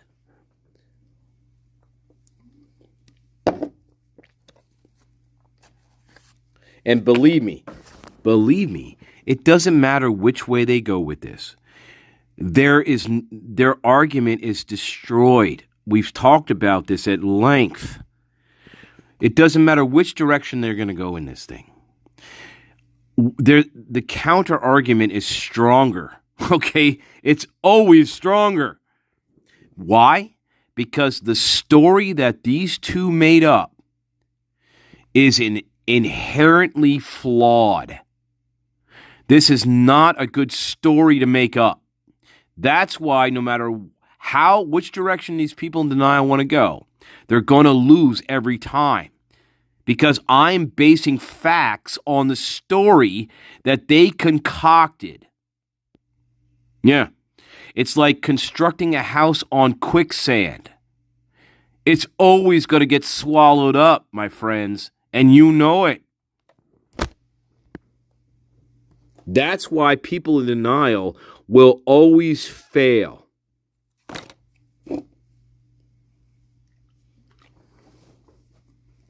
Yep. That's what happens when you lock yourself into a story and lock yourself in a room for 8 hours when you have free access to the entire house and you have free access to the front door. Again, this is not a hostage situation. Even though Bethany Funk tried to go into her hostage situation and was abruptly cut off in her interview on 11/16 with Idaho State Police and Reno, Nevada Police. She was cut off. Why? Because what she was about to say was going to be even more ludicrous. Yeah. And they bailed her fucking ass out once again. Yep. What Bethany Funk was going to say in that interview, and I talked about this yesterday, she was going to say, no, I didn't leave the room because we were too scared. And she was going to say, we were afraid that someone is going to come and kick the door down. That's what she was going to say, which makes no sense because there's nobody supposedly in the house. So why would the Hobbit be afraid of leaving the room of somebody coming and kicking the door down? We're talking 8 hours later, okay? We're talking 4 hours later. There's nobody in the house, Hobbit. And you know it, and Mortonson knows it. Yeah. Not only that, again, it goes back to this. Well, if they're so scared, then why did they call police? See, there's no way out of this trap. You cannot get out of this trap. People in denial, you're in a trap. And there's no way you can get out of it, logically. Except to say, well, they must have been in trauma. However, as we refuted yesterday, by Dylan Mortonson's very own words, she was never in any danger. And she never felt threatened by anything in the environment. There was nothing in the environment that was threatening to her. That is not trauma. So anyway, we are the greatest of all time. Yes, we are. There you go. Now, Dylan and Bethany, do us a favor. You need to turn yourselves in. Dylan Morrison, you need to turn yourself in for what you've done. And you'd better do it soon. I hope. And then, once you turn yourself in, Dylan, you need to give up the rest of the people who committed the murders.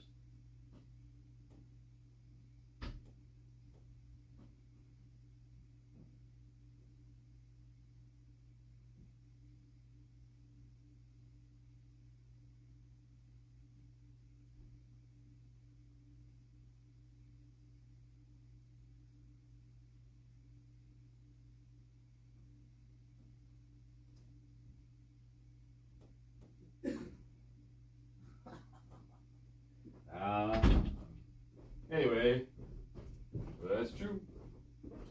It is true, it's true, and it's fucking true. And I'm glad that Mortonson's GoFundMe is still frozen, as it should be.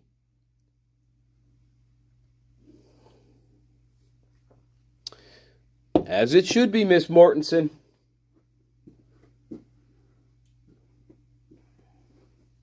Anyway, quick break. We'll carry on a little bit more. Welcome, Snowpea. Welcome, Snowpea. My Tibetan princess.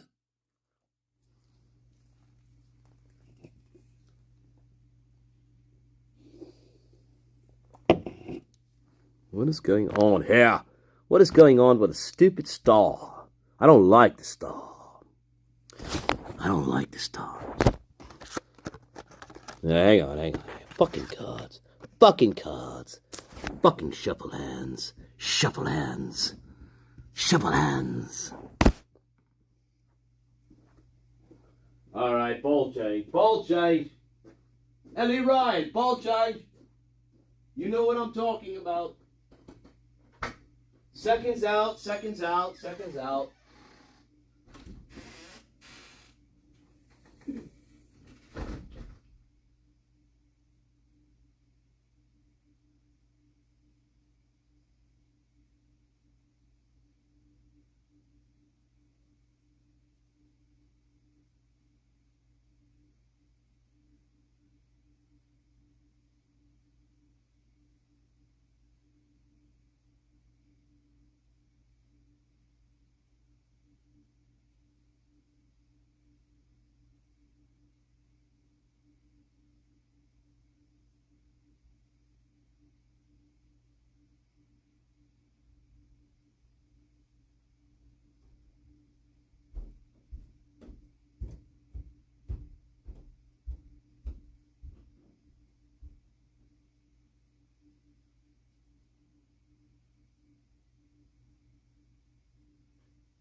Bitch had me running around all day, fucking cunt.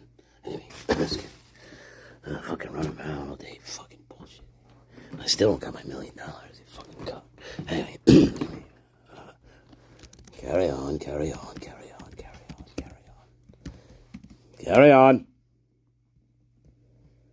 Oh, God.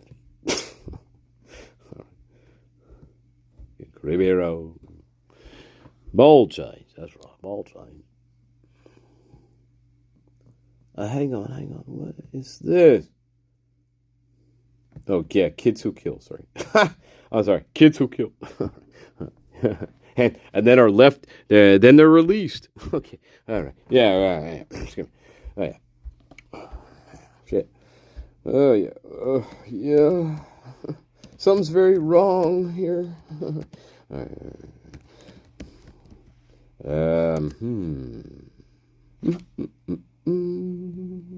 I must find the exact section that I want here. I must find it. We must find it here, though. We must find it here. A certain section I need to show you, if I can get to it here. It's a certain section. That's right.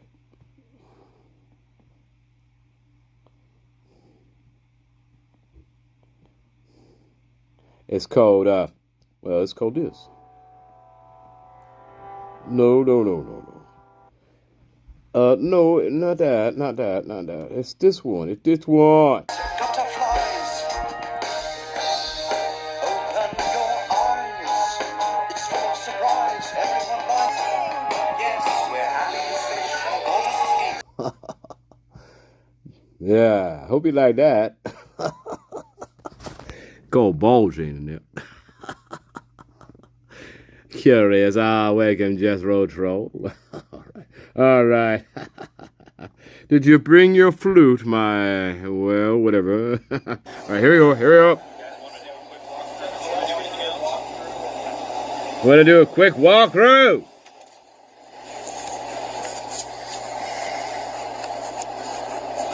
Based on our prime suspect's narrative, let's do a walkthrough. Our case is totally fucked already from the beginning. Let's do a walkthrough. Why not? From this point forward, it doesn't matter. T-I-L-P-A-L-E-O-T-T. How do you spell that again? Idaho proud. I'm Idaho proud. Thanks, Sarge. Finish it. Okay, hold on. I'm on 17. Smaller entrance, 1700. There it is. All right, go ahead. Hey, it's Brett Payne of Bulby. Hey, Bulbous Creation. How's your mama doing? She still drinking? On the Palouse? With your ancestors? You fucking inbred. They're all inbred. Yeah, you're not only old and broken, you're inbred. And you like to falsify fucking reports. Make up shit in your arrest affidavit, you cock bastard. Hey man, check this out. This was where the two took refuge. This is where the two took refuge. Wrong. See, guys, what they're playing here. You see what the game they're playing here. There is no analytical thinking going on whatsoever. They have already decided that Mortonson and Funk are completely innocent here. This is not how you investigate a crime. You do not take Mortonson and Funk's statements at face value, especially when they don't make any sense to begin with. But that's exactly what Moscow did here on the very day of the murders. They already fucked themselves. So now the first floor becomes a refuge. Instead, what the first floor was the staging area for all the murders that happened. See how that works? In their little inbred Idaho pea-sized brains, because they took Dylan Mortonson at face value, this is now a refuge area. and not the staging area for the murders, which it was. This is where we hung out. That's why we find cigarette butts down here. That's why we find broken sensei lights. That's why Bethany Funk said she heard a fireworks sound and saw it underneath her door, as if somebody was stomping out, oh, I don't know, a fucking cigarette. This was the staging area for the murders. This is where Dylan Mortonson's associates, and this is where they congregated. Mortonson was in communication the whole time here of what was going on. But this is where they were. This was never a refuge. The downstairs area was always an excuse. And that excuse was come up with by Dylan Mortonson and Bethany Funk. However, the first floor, the real function of the first floor was to stage and hide while we got in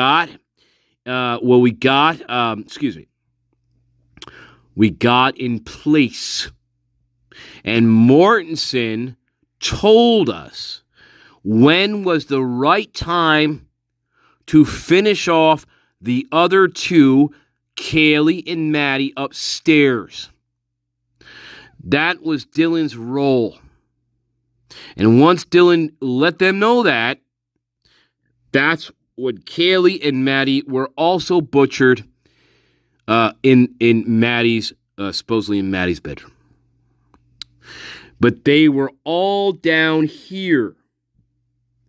That's why Moscow police conveniently disregarded Bethany Funk's statements about seeing a firework and firecracker, because that was part of the actual real story.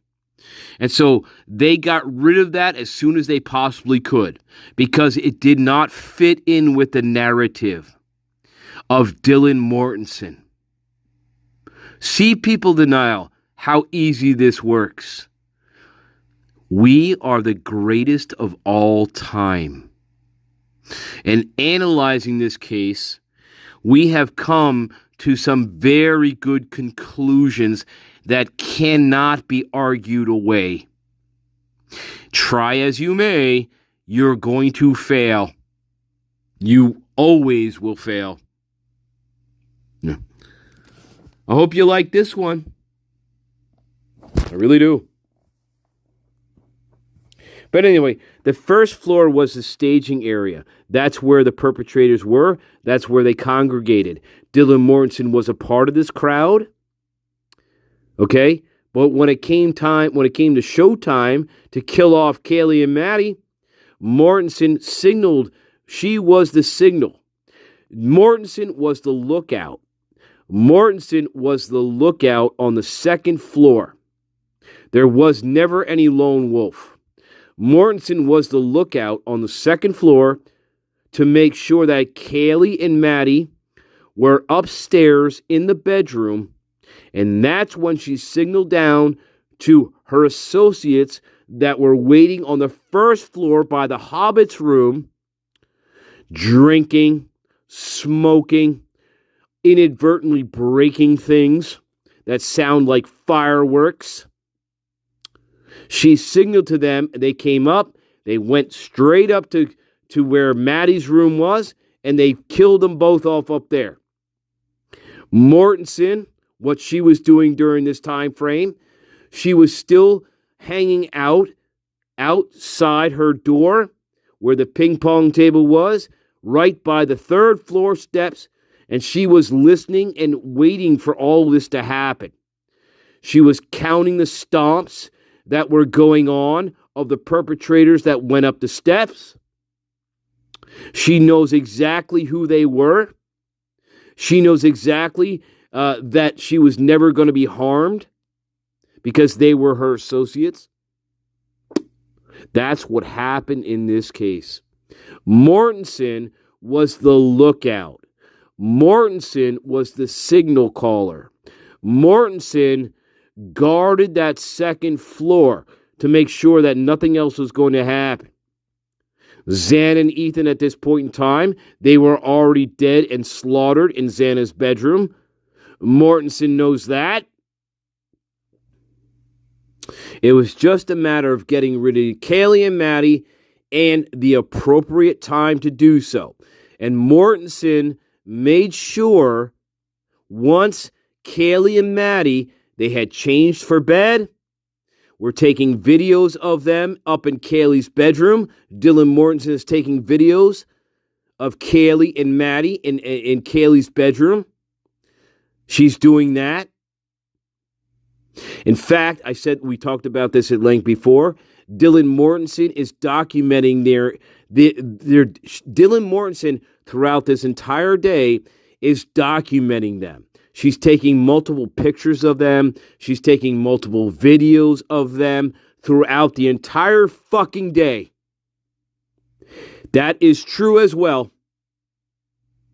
And it's no different when Kaylee and Maddie get home from the grub truck. They go upstairs to Kaylee's bedroom. Dylan Mortonson whips out her iPhone. She is videotaping them. She has a video of that on her phone that she shows Idaho State Police detectives in her 11/17 interview. After that point, though, really strange how Dylan Mortonson doesn't remember anything. It's really strange after that point in time, Dylan Mortonson doesn't videotape anything anymore. Isn't that weird, guys? Even though she's videotaping the entire day. All the way up through 2:15 in the morning. But lo and behold, after 2:15 in the morning, Miss Mortonson decides to turn off her video camera and go silent and dark. Until Maddie and Kaylee are murdered, she now switches back on, and this is where we get the 4:19 call, first from Bethany Funk, and then Dylan calls her back at 4:20 and goes into her alibi with the masked man, big nose, bushy eyebrows, one eyebrow, carrying a vacuum cleaner, carrying a triangular shape, carrying a gun, blah, blah, blah. That's exactly what happened in this case. So people in denial, I feel really bad for you. I really do. I really do. And now we're sprinting down to the Hobbit's room. And I even admit in my 11/17 interview with Victoria Gooch and ISP, I had no reason to do that because, number one, I was never threatened by anybody. And number two, I was never in any danger. And Miss Mortonson says these exact things. So people in denial, good luck, but there is no way you're going to win an argument against me, nor my garden. Never. Because Dylan Mortonson herself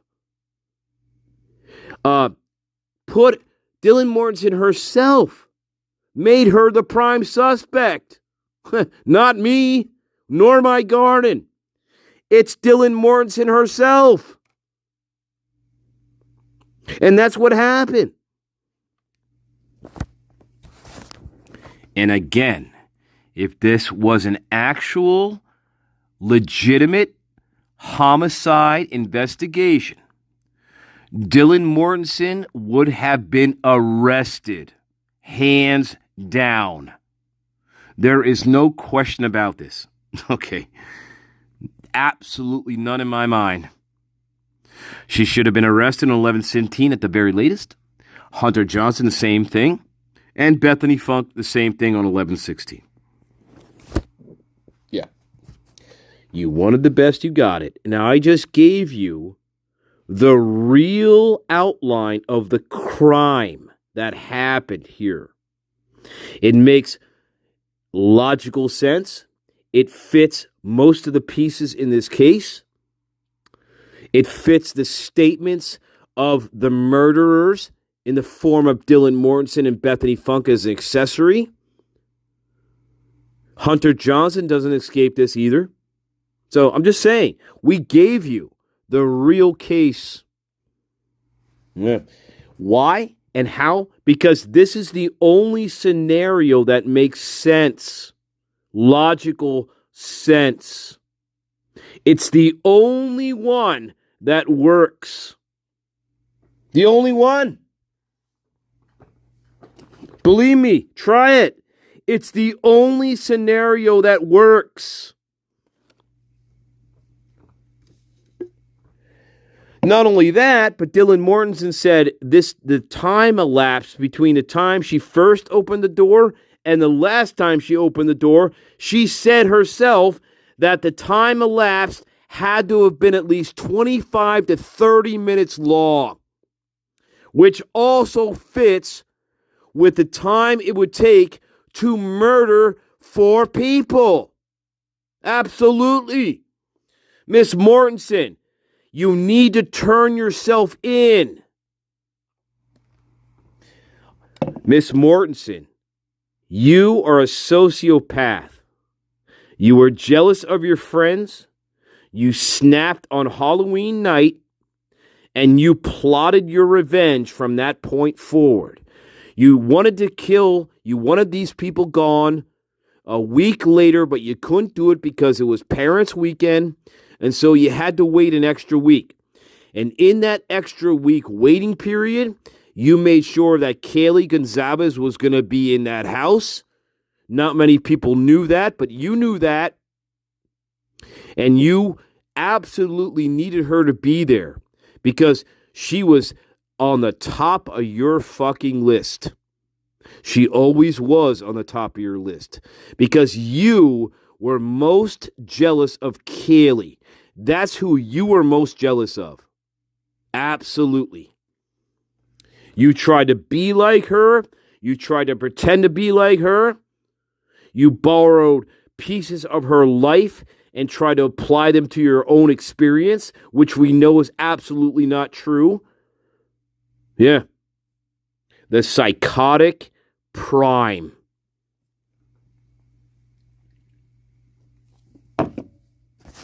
There you go. And when you see copycat channels on here trying to discuss Dylan Mortonson, I want you guys to keep in mind, you and I, my garden and me, we have already discussed this at length. The psychology of Miss Mortonson, how fucked up she is. She entered that house when she moved in. When she moved into that house, guess what she also moved in with? All her fucking psychological problems, which were many and great. And in fact, in that 11/17 interview, there is about a 2-minute redaction where Dylan Mortonson describes to Victoria Gooch all of her psychological problems. And that redaction goes on for about 2 minutes long. People in denial. Yeah, because Dylan Mortonson had a host of fucking problems. Not just one.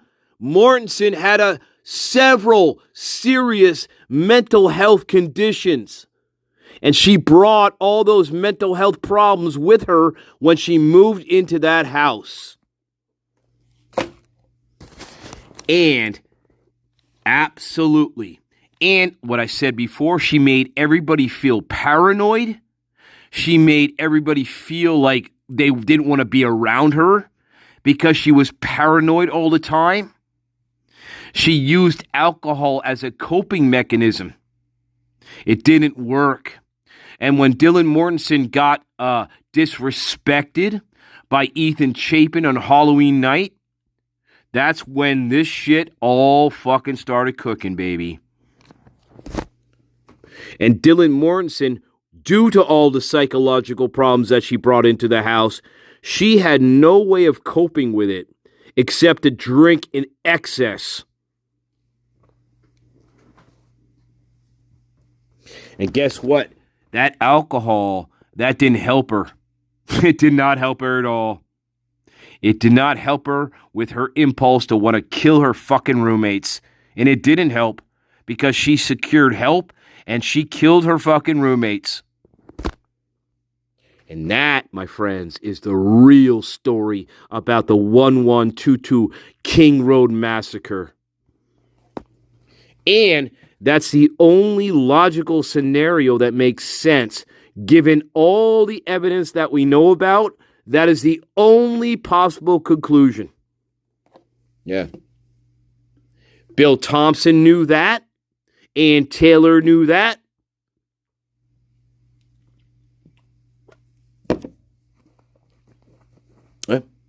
There you go, my loves. I hope you like this.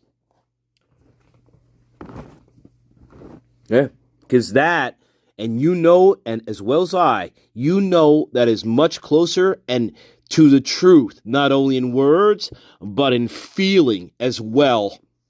Not only in words, but you also feel that to be true as well. And there's a reason for that. Because it is. Mortonson knows it. The Hobbit knows it. Hunter Johnson knows it.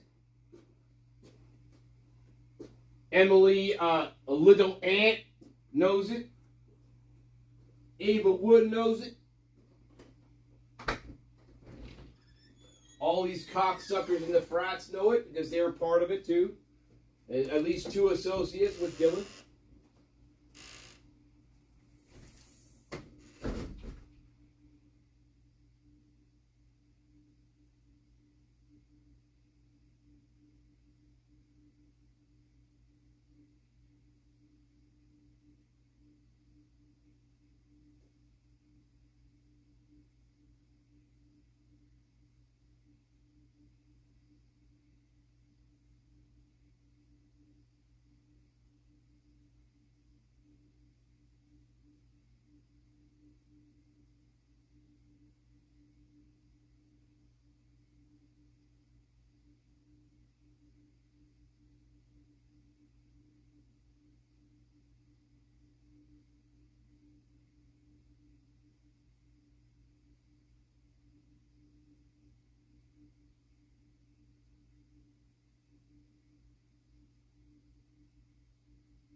Yep.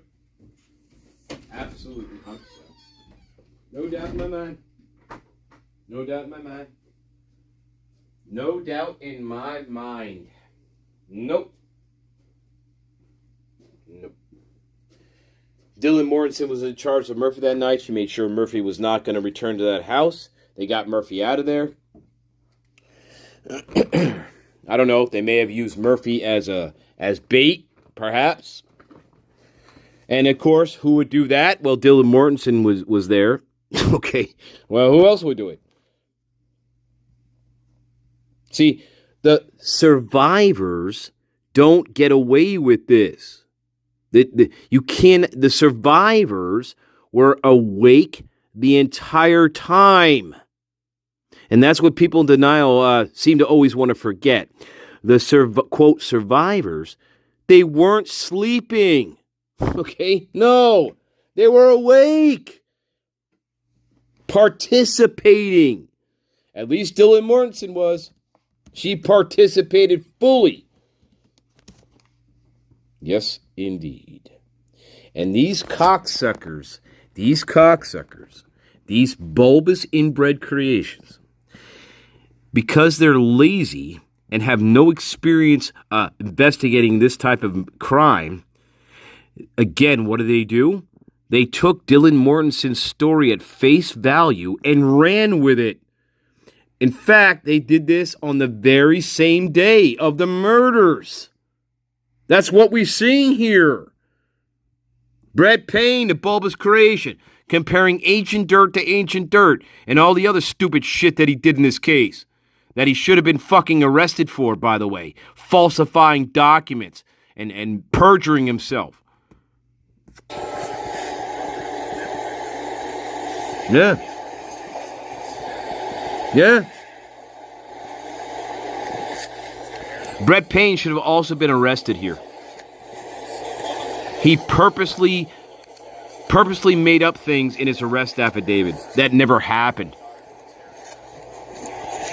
Never happened.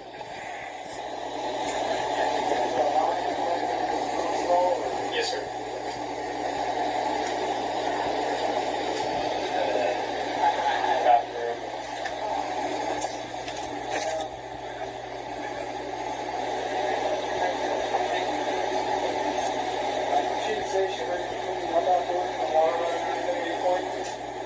We didn't get any of that from anybody, no. Some of them had been drinking a little bit, obviously, partying and stuff, but no, nobody said anything about hearing voices running or anything. Hey. Hear that dog barking? That's the same dog that was barking his ass off for like an hour straight on the cameras earlier that morning. That's the same dog. That's not Murphy. Okay, people in denial. That's not Murphy. That dog you're hearing. That first of all, that is not Murphy. We know that because Murphy was taken out of the house 6 hours before this. So that dog you're hearing is the same dog you hear on the fucking the 1112 camera. Just saying. Same dog.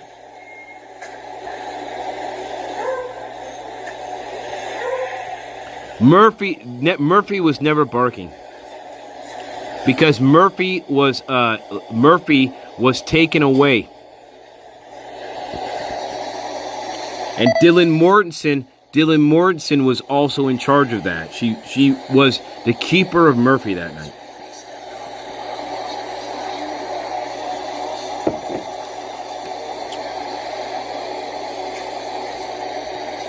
Oh yes, she was.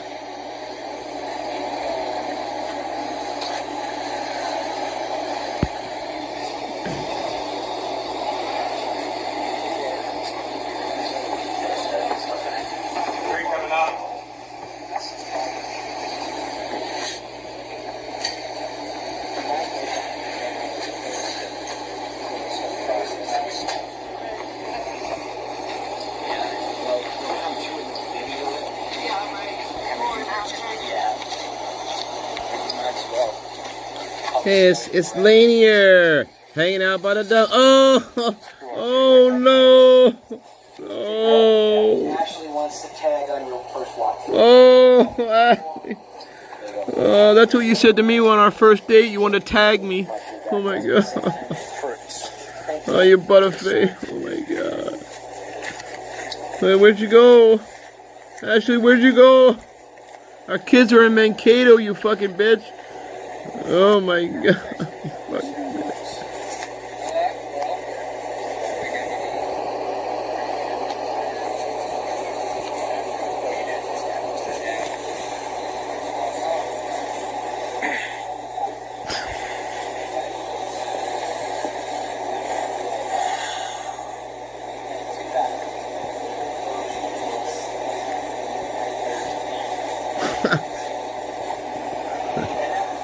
Anyway, Kaylee's still sitting in the Jeep like, yeah, well.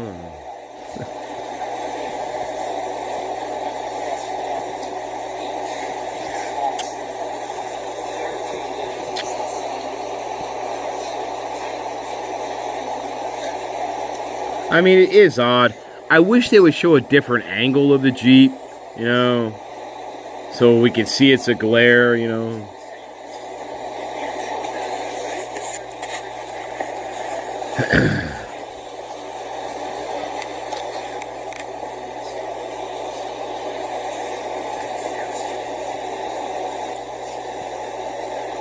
Alright guys, alright. We'll pick this up later, guys.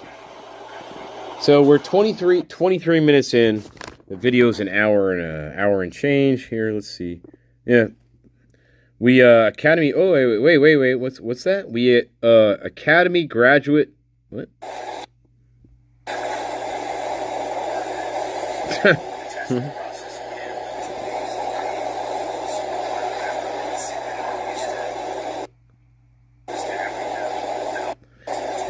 We need to get the body cams of. We need to get the rest of the body cams of the pigs standing down there talking amongst. We need to get those body cams and to actually hear what the fuck they're discussing. Yeah. Now we already know that they took Dylan Mortonson's story at face value. We already know that. They're not questioning that, right? We already know that in this one. So this one's important to know that right away they're already assuming what Dylan says to them is true. Of course, we see that they never interrogated her. They never treated her like a suspect, even though she is the prime. So this one's important for that reason. It shows you that they fucked themselves from the very beginning by taking Mortonson's statements at face value and assuming that they were all true. That's what they're doing here. That's the premise that they're going with as they enter the murder house. Right, guys? Everything that Mortonson said, they are accepting as true. And they're saying that, well, that must be all true. And they're entering the house with that premise in mind. Right away, because of that, right away, they already fucked their investigation. Why? Well, first of all, they're not real homicide detectives. They've never investigated this type of crime before in their life. Okay? Right? They had a personal reason. They all had personal reasons tied to the university to try to make the case as smooth and go as quickly as possible because they know the university was losing tons of money. And this is the genesis of all of that. And you can see very clearly the incompetence, the inbred, the inbred incompetence, the bulbous heads at work here. These people should have never been involved in this case at all. At all. Their hypothesis from the very jump was corrupt, tainted. Okay? They never analyzed Mortonson beyond a certain point. They never treated her like a suspect. And anything that came out of Dylan's mouth, they accepted as fact. Oh, there you go, people now. And by the way, as we know and Mike Garden knows, that is absolutely the wrong way to investigate a quadruple homicide. That is not how you investigate crimes like this. At all. You don't take Dylan Mortonson at her word. Are you kidding me? Especially when her story doesn't make any sense. Are you kidding me? If this was a real homicide investigation, these real homicide detectives, they would have hauled her in immediately. Why? Because her story is absolute garbage. Garbage. It's like a 4-year-old trying to make up a story. And these fucking bulbous fucking inbred white trash, they're like, oh yeah, that sounds just about right. Yeah. That's what happened here. I mean, but again, if we're talking about a real police force in a real homicide division, Mortonson would have been arrested immediately, almost immediately. And then after she's arrested, guess what they're going to do? Here's what they're going to do after that. Yes, they're going to give her a psychiatric evaluation to determine just how fucking crazy she is. And Mortonson actually would have requested that. She probably would have requested a psychiatric evaluation to try to get out of it by saying that she was insane at the time. That's what Mortonson would have done here.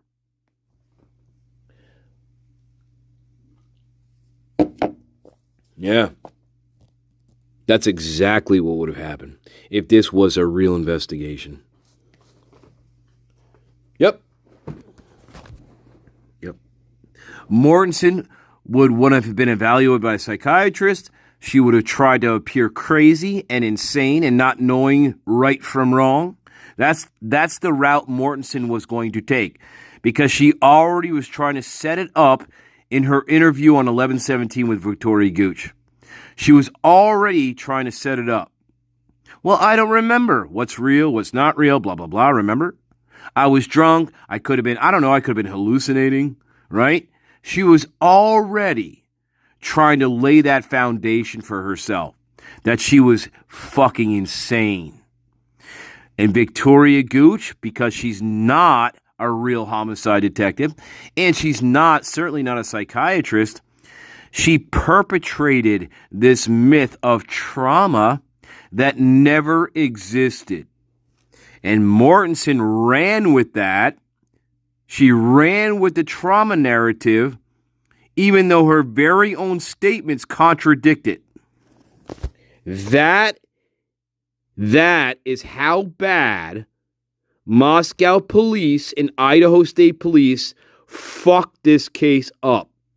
That is how corrupt they are. That's how bulbous inbred creations they are. Yeah. These entities should have never been involved in this case. Never.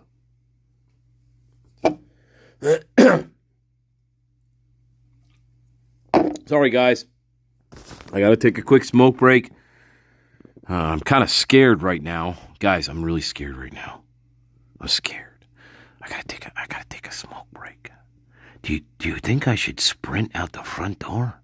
I mean, I don't really feel threatened or anything. I'm not in any danger.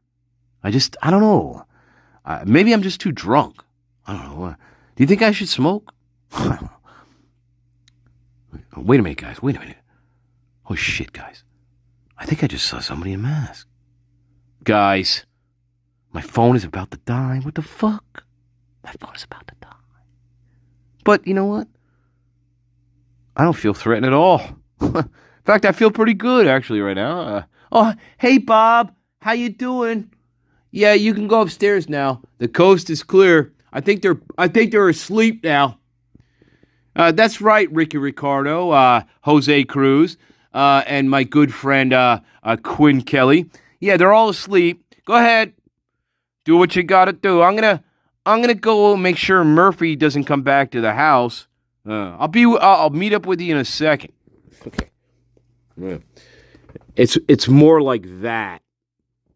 And then I opened my door the third time, and I smoked a big cigar when my friends were murdered, and I plunged my dagger into Kaylee's face. The same knife that I made sure Hunter Johnson got when I suckered him to come over and discover the bodies. Yeah, which is classic distancing from the crime. Yeah, people in denial. Have you had enough yet? I got a big sledgehammer, and believe me, I can sledge all fucking day and night with you. Anyway, guys, give me a break. I'm going to sprint out my back door. I got to sprint. I don't know why I'm sprinting, but I'm sprinting. I'm not in any danger, and I'm not being threatened by anything. But I got to sprint. So give me a minute. I got to sprint. I'm sprinting. Guys, I'm sprinting. Wait, hang on. Wait, what is this? Oh, shit. Oh, it's a dead body. Man, that looks really fucking bloody. Anyway, I'm sprinting. Guys, I'm sprinting. I'm sprinting. I'm sprinting, God. Fuck the dead body. I'm sprinting.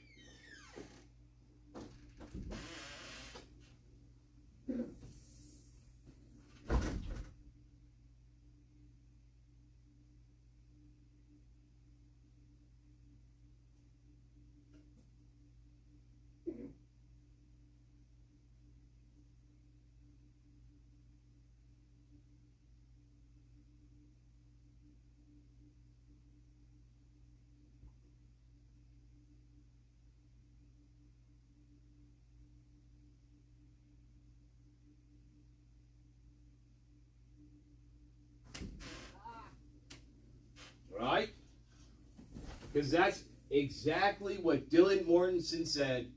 She said she was sprinting down to the Hobbit's room.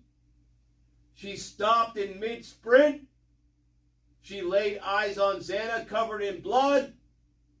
And she kept on sprinting, baby. That is Dylan Mortonson. That comes from her very own words. People in denial. You ever try sprinting 5 feet anywhere and stop in mid-sprint to look at a dead body and then continue on with your sprint? You ever do that? Nope. You know people who come up with a story like that, guess what they're called? They're called the murderer. That's what they're called.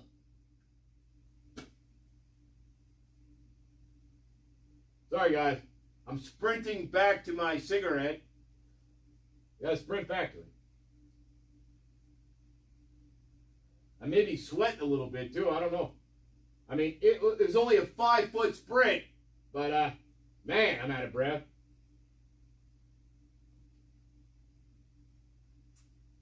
You ever stop in mid-sprint and see a corpse covered in blood?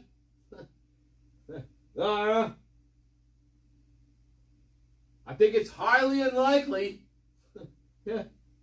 Like zero chance that that's happening. Not like zero.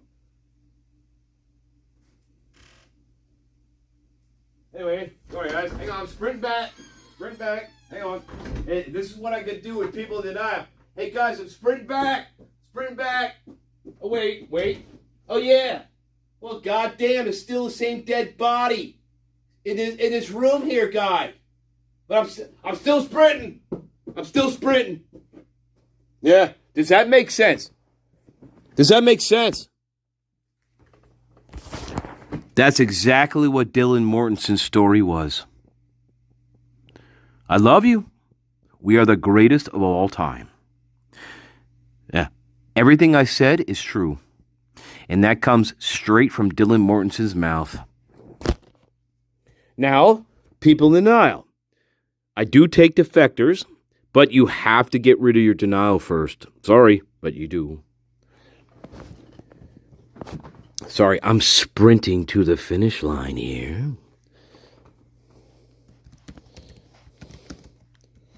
Even though I know there's a dead body about 3 feet above me. I know there's a dead body covered in blood, like Carrie, the movie. But I'm still sprinting. Even though I don't feel threatened at all. Okay. All right, bye-bye. Bye-bye, Dylan. Hey, Dylan Mortonson. This is for you, my love. One day, I hope you wake up and you grow a conscience and you turn yourself in to the proper authorities. Because your story is a pile of dog shit. We know it. Everybody knows your story is a pile of dog shit. You cannot stop mid-sprint, look into a bedroom, see a mutilated corpse lying on the floor, and then continue on with your sprint. It's impossible, Dylan Mortonson. But that's the story she told them. Good night, Irene. And good night to people in denial. May you suffer greatly for your ignorance. Yes. And especially Dylan Mortonson. The 4 told me you need to suffer greatly for the rest of your life for what you've done. And all the lies that you told in this case. You concocted a story that is absolutely batshit crazy. The more you talked, the more you dug your grave. Idaho and Moscow, they tried to bail you out over and over and over again. And they got sucked into the cover-up just as much. Yeah. Why? Because as we saw on that body cam, They took her story at face value. They never questioned it. They never interrogated her. They never made her take a polygraph test. Again, it's very simple. They never treated her like a suspect. And that is where they failed. That is the bottom line. Yep. And again, what does that mean? That means Moscow should have never been anywhere near this case. Nope. And ISP as well at this point. They should have never been involved. Huh. Yeah. Because they went right along with it. And Victoria Gooch reinforced the trauma narrative, even though she's not trained in trauma. She doesn't have a license in trauma. She's not a psychiatrist. But Victoria Gooch is the one that perpetrated this trauma narrative that never was. Yep. Brett Payne played his part. He falsified the arrest warrant. He falsified the arrest affidavit, knowing full well that nobody could peg when when Xana and Ethan actually got home. Nobody knows that. Moscow, to this day, they do not know that. But Brett Payne decided to blatantly lie in his arrest affidavit. Brett Payne should have been arrested. Not only for perjury, but for falsifying documents and for other charges. Okay. Yeah. Because those things never happened. None of the roommates, Dylan and Bethany, never said Xan and Ethan got home at 1:45. Nobody ever said that. That was Brett Payne's lie to make his arrest affidavit seem complete. So that's called lying, falsifying documents, perjury. He perjured himself in the hearings. Yeah, Bulbous Payne and his fucking inbred fucking family. On the Palouse. On the Palouse, you inbred fuckers. Hey, Brett Payne, you're an inbred fucking walking fucking corn fucker swinging a rope from the same tree your mama swung from. You're an inbred fucking walking disaster, Brett Payne. I have an email, Brett Payne. You fucking inbred cocksucker. And believe me, I want you to email me because I'm going to show you where you perjured yourself and why you should be in jail. Do it! Do it, Brett Payne, you bulbous creation. Born out of fucking alcohol and generations of inbreeding. Yeah. Fuck you, my friends. I am the greatest of all time, if so is my garden. Do it. I mean, I've said now, how many times to email me, Brett Payne? Do it. Do it. Do it, Brett Payne. I will make it public, and I will show the public where and why you should have been arrested in this case. Yep. So I doubt he's going to do that. Okay. Unless he's really, well, he is stupid. But he does have self-preservation, I think. Just a little bit.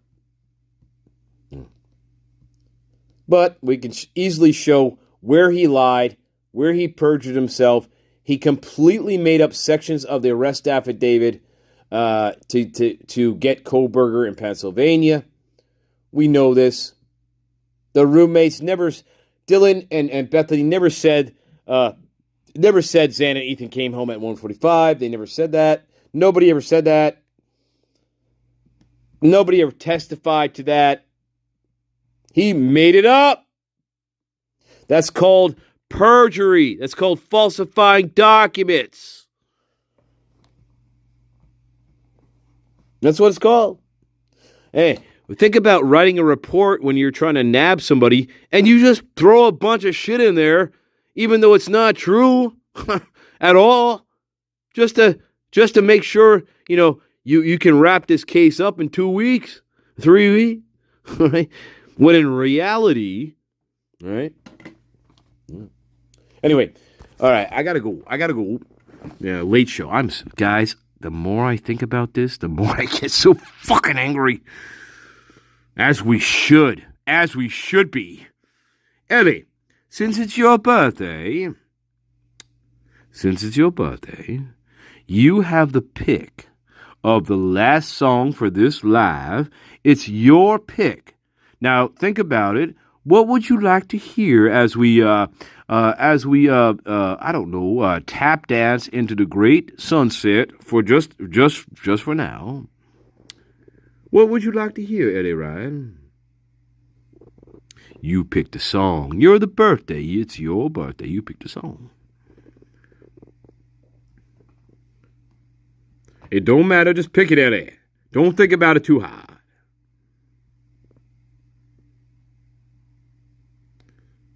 Yeah, working document my fucking ass. His name's on that fucking document, and he should be in jail because of that document. Fuck you, bulbous creation pain.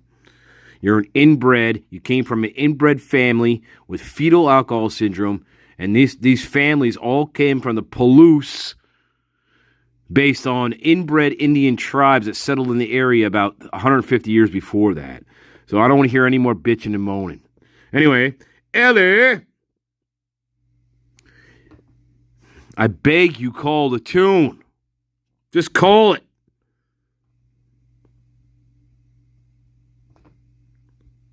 Welcome, Dame Deb, Queen of the Bees. I'm sorry if I did not announce you before. Terry Lynn.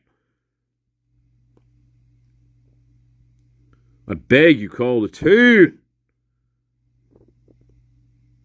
Do it. What do you want to hear, love? For your 25th birthday, Ellie, what would you like to hear?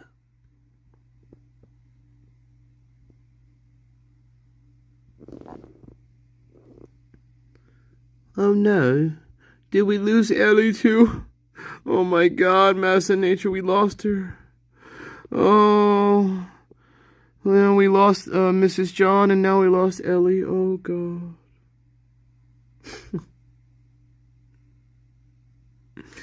Well, it's a very sad day, and but I still have won the war, so it's good. I'm all good. Oh my God. No, this is Ellie's song, Jethro Troll. Of course you'd pick along, Jethro Troll. I love you. All right. Ellie, wake up. Well, I'm talking to you. Beds are burning. What song? What kind of song is that? You still here, MD? Oh, thank you, Satire. Beds are burning. What kind of song is that? Oh my God. Are we talking Farrah Fawcett kind of shit here? I don't know. All right, beds are burning. Midnight Oil. Okay, are you talking about? Okay, I guess you're talking about Midnight Oil. All right. Oh my God. All right, this is a new one for me. And all right, well, Ellie, I hope you enjoy this. Oh my God. All right, well, she called a tune. The Aussie band. The Aussie band? Wait a minute. Do you want it the Aussie band or you want Midnight Oil? Now you're confusing me. The Aussie band. You don't want Midnight Oil? You want the Aussie band? Oh my God. Which one? Yeah, but which one? All right, I'm just playing this one. Oh, happy birthday. And anybody who, I'm sorry for anybody's loss. It's okay. Everybody's happy now. They're at peace. They're not in pain. Okay, they're not in any pain. Nothing like that. And well, they're hanging out up here. And Well, they'll probably go to bingo, I guess. Oh, fucking Subway. I hate Subway. I fucking hate Subway, actually. I really do. Alright. Alright. Happy birthday, love. Happy birthday.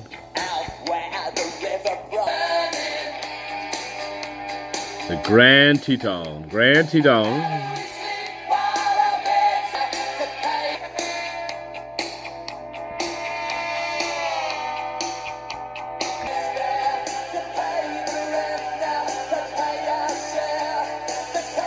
Nobody's in pain.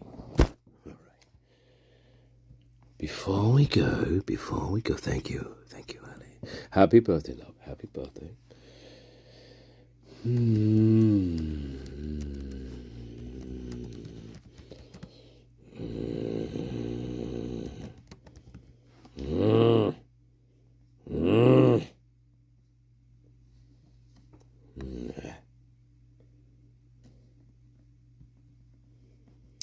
As a sort of compliment to that, I wanted to show you.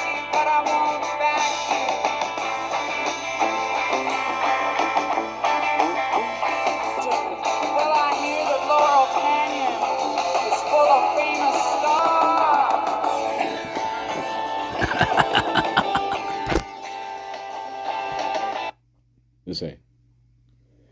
All right, loves. Well, happy birthday. I'm glad everybody's here. We picked this up later. Great song choice, Ellie Ryan. Thank you very much. We should go now. We should go now.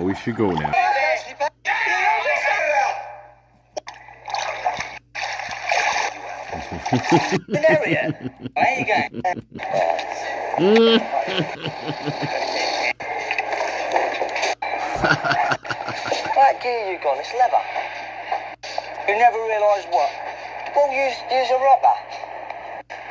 Nah. Cut the months ago. Yeah. You couldn't stick it, eh?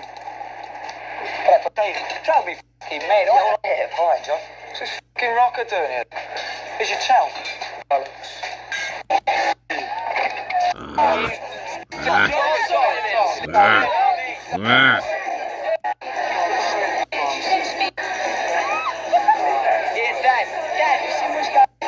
We're getting there.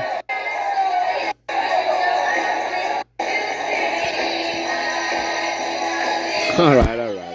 Enough. All right, guys, enough. All right, we'll get back to Quadrophenia and Ellie and Midnight Oil and everything else under the sun. All right, guys. Time we go. Here we go. Do you like wine? No. I hate my tongue. What does wine taste like? It tastes like ass. Let's try this. Oh my fucking God. You have to go out on this note, huh? You have to go out on this fucking note. Oh my fucking God.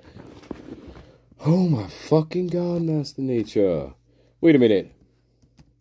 Oh my fucking God. Wait a minute,